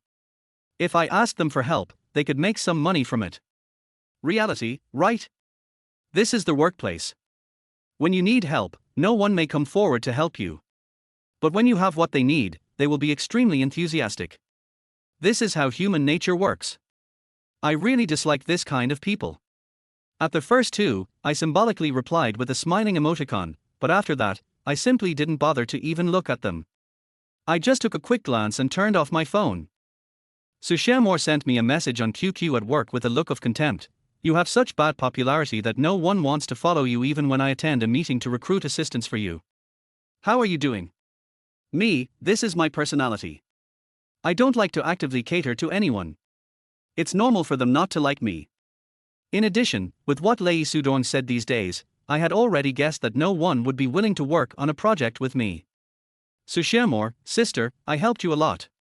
The last words I said were for them. How about it? Has anyone contacted you privately to help you share something? Me, yes, several people have sent me messages, expressing their willingness to help, but do you think I need help from people like them? To put it bluntly, don't they just want to make some money from this and put it in their own pockets? Sushemor, I think you should make a few slight changes. After all, you are working in such an environment and we cannot escape the rules here. Since we are a team and a whole, I hope you can handle the relationship with your colleagues well, even if it is just on the surface. You are a little too unsociable now. I stared at the screen for a long time. I could understand what Sushemor meant by these words, and I could also understand the good intentions behind the last sentence she said in the meeting. Seeing that I didn't reply for a long time, Sushemor sent another message. "This project does not require you to make much money for the company or the department. Just regard it as an opportunity for you to integrate into the department group. Having a united team is more beneficial than making tens of thousands of dollars for the company. Come on." After sending this message, Sushemor's QQ avatar went dark. A few minutes later, I saw Sushemor walking out of the office with her bag and leaving the company. The last sentence is undoubtedly hinting at something. Actually, I am not stupid. I understand everything. It is just a matter of whether I am willing to compromise. The event is scheduled for June 1st, which is the Tuesday of next week. It is just 1 week away. Books and sports equipment can be purchased through Taobao. The price is fair and reasonable, but it does not play the expected publicity role. At least the Dadong logo should be printed on the books. This is also an explanation to Muxia. Of course, these are not written in the contract. I can ignore them, but if we can do better, why not do it well?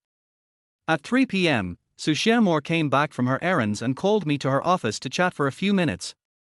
She wanted me to take this opportunity to get together with my colleagues and get closer to them. As the department leader, she definitely wanted the employees to be more united. She was usually nice to me. In the end, although I was not very willing to do so much, I still accepted it. After returning to the office, I found my colleague Hu Xiaolong, gave him 30,000 yuan, and asked him to contact the printing factory to immediately purchase a batch of books and sporting goods as the items we will donate to Gongshan Town Primary School next Tuesday. I especially reminded Hu Xiaolong to print the Datong logo on the donated items. If it is not possible to print the logo on the books, then print the logo on the packaging boxes.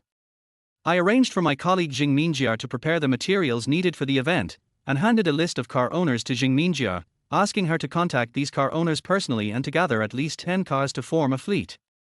All members in each car must purchase self-driving tour accident insurance. I asked Liang Qianyu to help me contact the media. Because time was urgent, I also told Liang Qianyu in detail which media to place the ads. I just said that this event should be broadcast on Kunming TV. I increased the media budget from 20,000 to 40,000.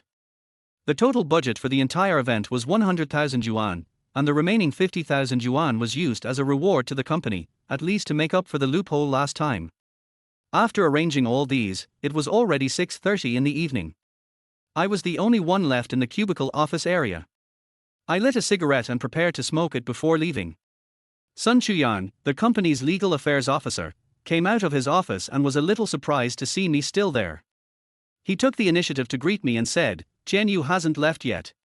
"Brother Sun." I put out the cigarette in my hand in the ashtray, stood up and said, "I just finished making arrangements and I'm ready to go back." Sun Chuyang walked towards me with his briefcase, took out a document from it, handed it to me and said, "Please give this mediation agreement to your friend and let her take a look at it first. If she agrees with the mediation result, she can sign it." I really wanted to ask what the mediation result was, but thinking that my last tactful inquiry was rejected by Sun Chuyang, I didn't bother myself. I put away the file bag and said to Sun Chuyang, "Thank you, brother Sun, for your trouble. I will give this to Zhao Jing tonight. I'm going to Shanghai on a business trip for a few days tomorrow and won't be back until next week. If you have anything, just call me." Sun Chuyang and I walked out of the company and took the elevator together. The difference was that I went to the first floor and took the bus, while Sun Chuyang went to the underground parking lot and drove away in his BMW 5 Series. I'm curious about the results of the adjustment, and also about the child. Chapter 16: Her first time. Zhao Jing's residence. When I arrived, the nanny was clearing the table. Zhao Jing was sitting on the sofa holding the baby. The baby began to try to move his fingers, and his chubby little hands tried to grab Zhao Jing's long hair. Zhao Jing did not become indifferent to me because of my cold refusal yesterday. In front of the nanny, she still asked me enthusiastically if I had dinner. When she learned that I had just come back from the company, she asked the nanny to go to the kitchen to cook me a bowl of wonton. I was also present when the nanny was selected. The nanny mistakenly thought that Zhao Jing and I had a complicated relationship, so she was very polite to me. In addition, Zhao Jing asked her to cook wonton for me, so the nanny went there without hesitation. I sat on the sofa, put the mediation document on the coffee table, and said to Zhao Jing, "Lawyer Sun asked me to pass it to you. This is the court mediation. If there is no problem, you can sign it." "Let me explain. I don't know what the result of the mediation is. You can see for yourself. Help me hold the baby." Zhao Jing handed the child in her arms to me, and I took it. This chubby little baby was not shy at all and could be held by anyone. He stared at me with his big round eyes, and after a few seconds, he opened his little mouth and actually smiled.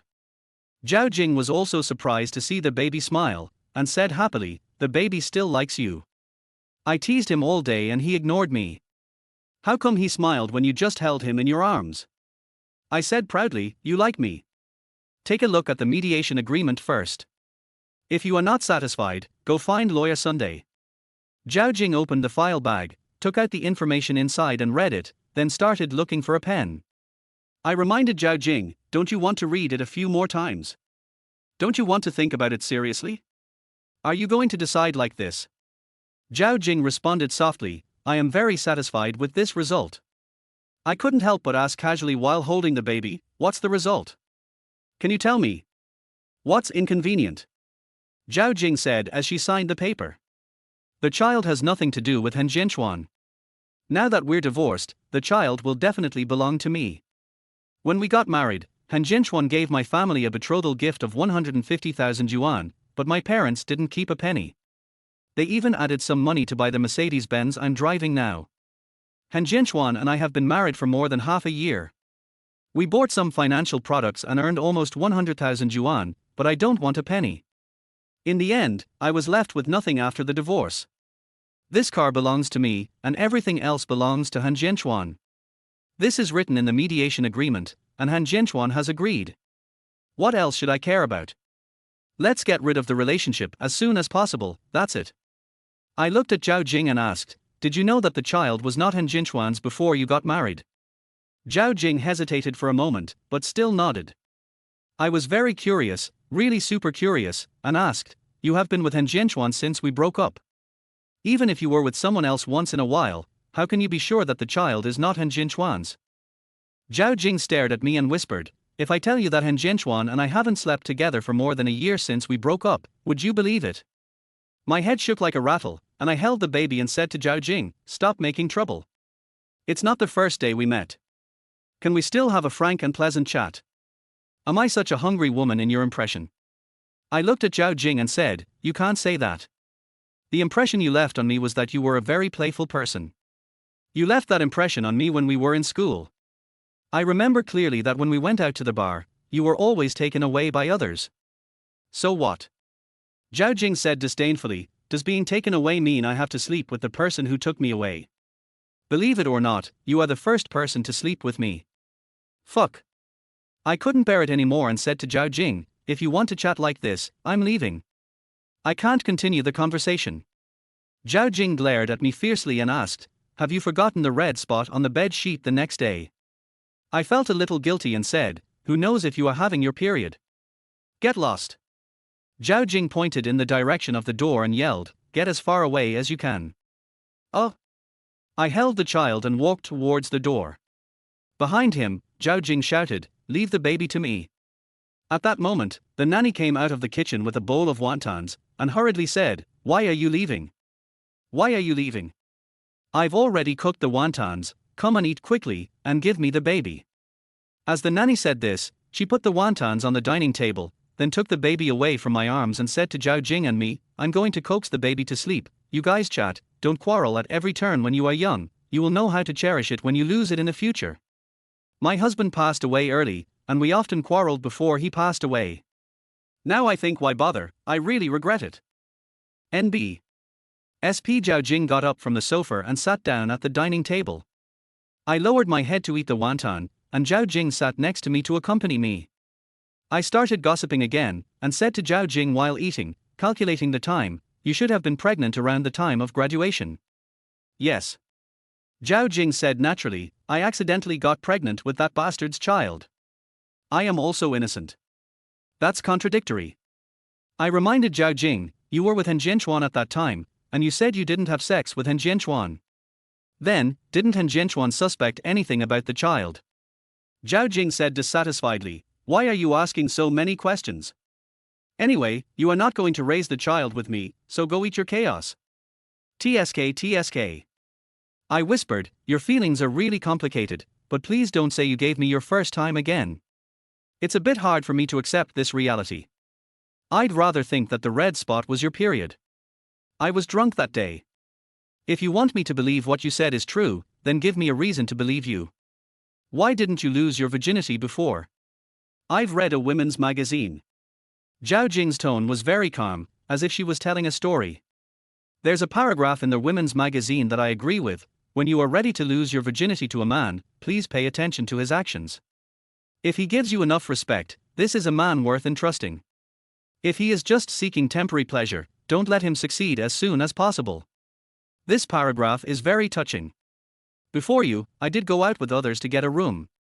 When we were really in the same room, the man's nature was exposed. What's the meaning? They just want my body, that's the essence of it. Do you remember the first time we were together? I shook my head and said, how can I remember? It's been almost 2 years. Besides, I drank a lot of wine that day, and I really can't remember the details. Zhao Jing tucked her long hair behind her ears, looked at me and said, "But I remember that you were indeed drunk that day. After I helped you into the room, I thought you would come over to hug me, kiss me, and take off my clothes like everyone else." "Huh?" I asked curiously, "Didn't I do that?" "That was a huge mistake. You drank a lot of alcohol and stood in front of me asking me if you could hug me and have sex with me. If not, you should go get a room yourself." "Then what?" "Then I felt like you were pretty good, so I didn't let you get a room again. That was it for that night. If you were like the others, I would have kicked you out a long time ago." I asked curiously, "Why didn't I hear any of our classmates say that you kicked him out?" Zhao Jing asked back, "If I kicked you out, would you be embarrassed to tell others?" I shut up immediately. If it were me, I would definitely not say anything. I finished the wonton in the bowl, put down my chopsticks and said, "It seems that you are going to rely on me. You keep saying that the first time was mine, and I can't refute it. Who made you have your period that day?" At that moment, I realized the danger and quickly changed the topic. All right, let's not discuss this. Now that your divorce procedures are complete, should I congratulate you? Or should I sympathize with Han Jianchuan? I feel like he's just been taken advantage of. What injustice do you have?" Zhao Jing said angrily, "He married me and yet he still messed around outside.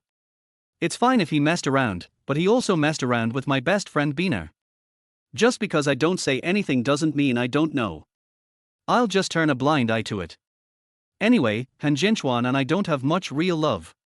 Marrying him is more of a show of anger. I think this topic is a bit heavy to continue, so let's not talk about it anymore. I have to go home and continue working on my plan. Thank you for the chaos. Do you charge for it? It's 8 yuan a bowl outside, can you give me a 20% discount?" Zhao Jing cast a murderous look at me again. How dare I continue teasing her? I should run as far as I can.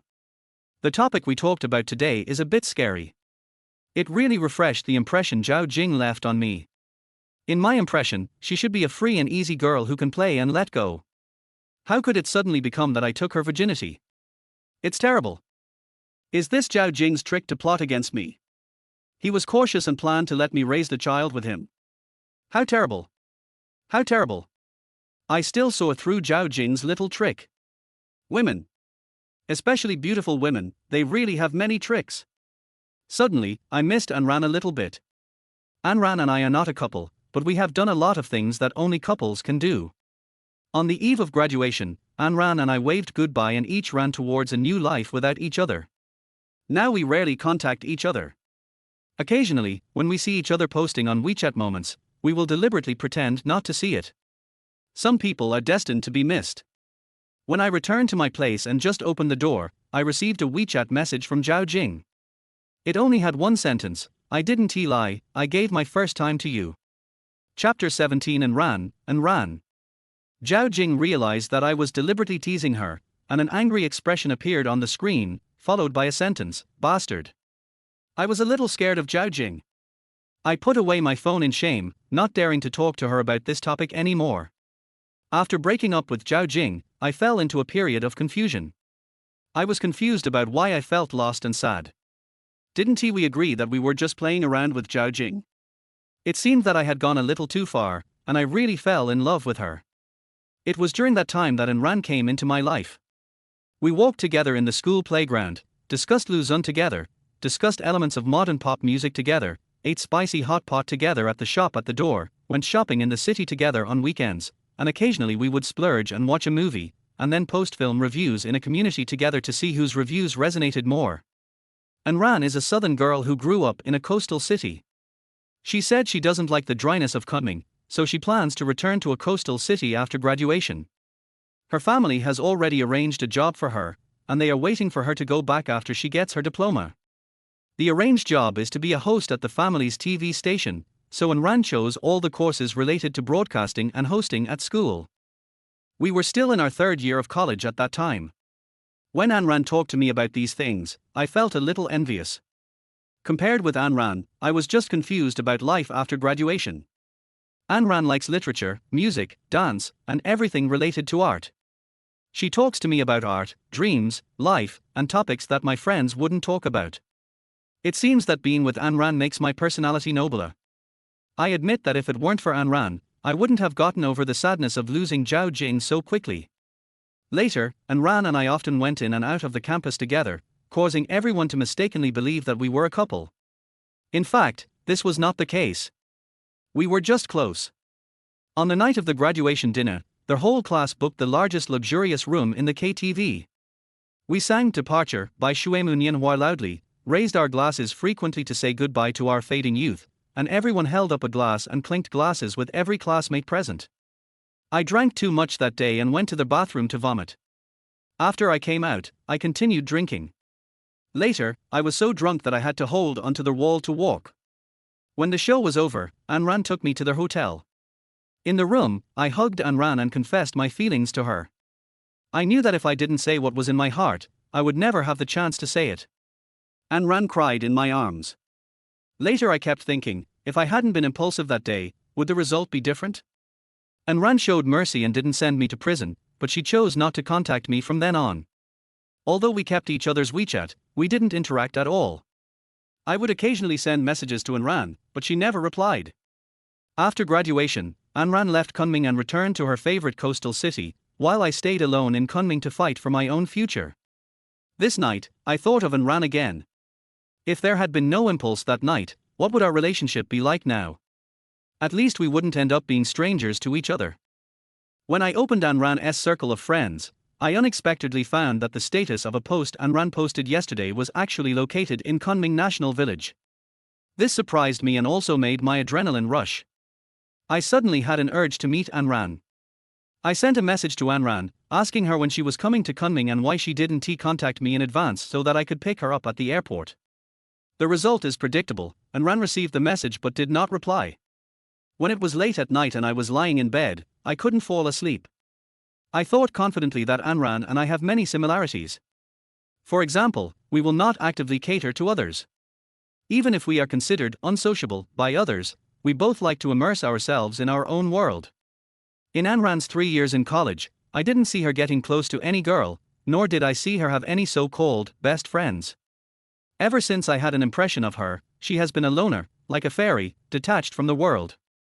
On Wednesday morning, I applied for a car from the company and drove to the school in Gongshan Town alone to check out the location. Since I was going to make a donation, I must contact the school first. It takes about 1.5 hours from Kunming to Gongshan Town, and the entire journey is 120 kilometers on the highway. However, the road to the village under Gongshan Town is difficult to travel. Although it is only a few dozen kilometers, it is all winding mountain roads. It took more than 2 hours to complete dozens of kilometers. I set off at 9 o'clock in the morning and arrived at the school at 12:30 noon. I came here once when I just started working, also for a donation activity.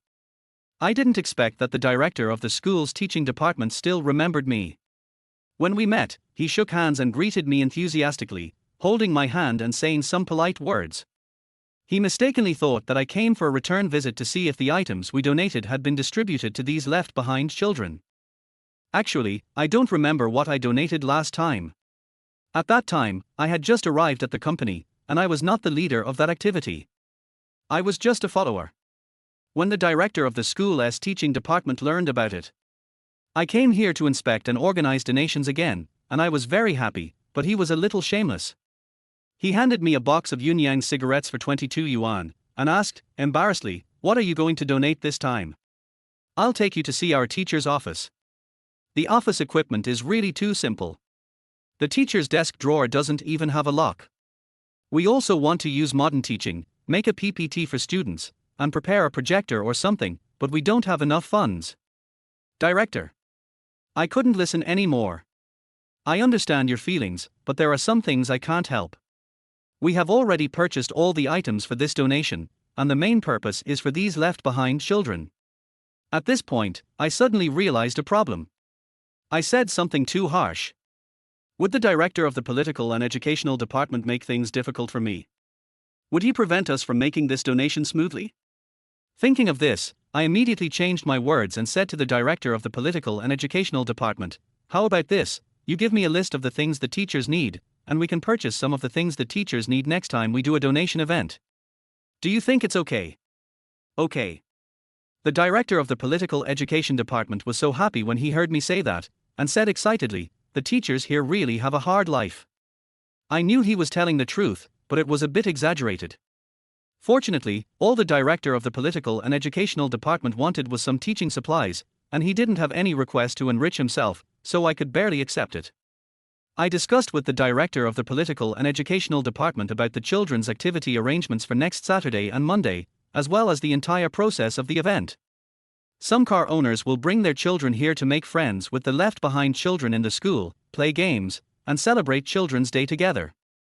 The director of the political and educational department said that all these can be met and promised to provide us with a lunch. This is also what I need. I can't let these car owners go hungry after coming here. It's another busy whole day. I have to admit that it is really difficult to handle everything if I have to do it all by myself. In the afternoon, there was a car accident on the highway back to Kunming. It took more than 2 hours to pass the traffic. It was already 7:30 in the evening when I got back to the company. The administrative staff had been waiting for me to return the car, but because I came back late, she had to wait for me to work overtime for 2 hours. When she saw me, she didn't look good to me and said a few unpleasant words, which roughly meant that if I couldn't guarantee to return the car before the end of the get-off work, I shouldn't borrow it. I deeply sympathized with her working overtime. Facing her reproach, I didn't know what to say. But Sue Shermore heard this. At that time, Sue Shermore was also working overtime and came out of her office. When she saw me handing back the car keys, the administrative staff complained. She was even angrier than me. She came to my side and looked at the person in charge of administration and said, "Who can you blame for the traffic jam on the highway? Since you have chosen to transfer this salary, you should complain less. You think Tianyu came back late and delayed your get-off work, right?" The woman in charge of administration hastily apologized and said, "Director Sue, you misunderstood. That's not what I meant." Sue Shermore glared at her and continued, "The company has a rule that if someone in the company works overtime or equipment needs to be returned, administrative staff must leave work at 9 o'clock at the latest. It is not considered overtime before 9 o'clock. Do you understand this? Didn't your executive director tell you? Do you need me to ask in person tomorrow?" No. Seeing that the administrative staff member had given in, Sue Shermore stopped scolding her and pulled my arm and said, "Tianyu, let's go. You haven't eaten yet, right? I'll treat you to copper pot fish." Oh. I wanted to say something comforting to the woman in charge of administration, but Sue Shermore didn't give me a chance. She dragged me out the door and walked towards the elevator. While waiting for the elevator, Sue Shermore said in a very annoyed tone, "Tianyu, if you complain like this next time, just confront her directly. Don't indulge these people's bad habits. They get paid but don't want to do their part properly. There are more and more problems." I smiled awkwardly and said, "We all work part-time, and it's not easy. If I hadn't come back late, she would have been off work for 2 hours. The traffic jam is not your fault. You are just too kind. How about we go to Gongshan town and connect with the school there today? Yes, we have coordinated the general process of the event. The director of the school over there hopes that we can donate some teaching supplies next time, such as projectors, computers, etc." I said I would consider it. Sue Shermore sighed and said, "These people are really greedy, but you did a good job. What did you decide on yesterday? Do you plan to let these colleagues participate?" At this point, the elevator arrived. Sue Shermore and I walked into the elevator together. In the elevator, I said to Sue Shermore helplessly, "I understand what you mean, and I did what you said, but I don't know if it's really a good idea to do so. If you don't do some things yourself, you will feel uneasy. Just like the last time with Lei Sudorn, what if something really goes wrong? Who will take responsibility?" Chapter 18 Psychological Counselor. Ling Tianyu. There was no one else in the elevator at the time, otherwise they would have been scared by Sue Shermore's loud voice. "What?" I looked at Sue Shermore innocently. "I'm not deaf, do you have to shout like that?" Sue Shermore said helplessly, "Can you be more capable? This activity is yours. No matter who you ask to help you, we are all your subordinates. If there is a problem with your subordinates' work, who do you think is responsible? Is there any need to ask this?" I ordered them to do it. I felt that this was a bit unreliable, so I said to Sushemor, we are all at the same level. Although we are working together on this activity project that I am responsible for, I consider myself a leader, which is not good, right? If I am too strict, will they feel disgusted? Originally, you wanted me to ease the relationship with my colleagues through this activity. To be honest, I don't think it is necessary to deliberately ease the relationship. Each of us has our own temper and attitude towards life. Why do we have to cater to others? Because we are a team.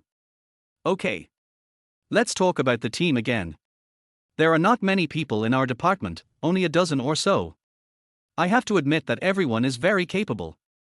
As an execution company, we are almost never idle throughout the year. Everyone can get the corresponding activities to do. Small activities can be planned and executed by themselves. For larger activities, you need to find temporary groups at the same time, so there are small teams that are temporarily formed for projects. The leader of the temporary small team is the project leader. I can say without exaggeration that other people's activities never call me. It may be that I haven't had any big activities for most of the year. They are all small activities that I can handle. The Aegean Sea static display was the first activity that I took the initiative to give up, but Lei Sudong got into trouble. This donation activity was my second time asking for help from others, but I haven't learned how to talk to my colleagues in a commanding tone. I'm not used to talking to others in this way. I'm not born to be a leader. In the evening, I had a light meal with Sushemor in a store in a shopping mall.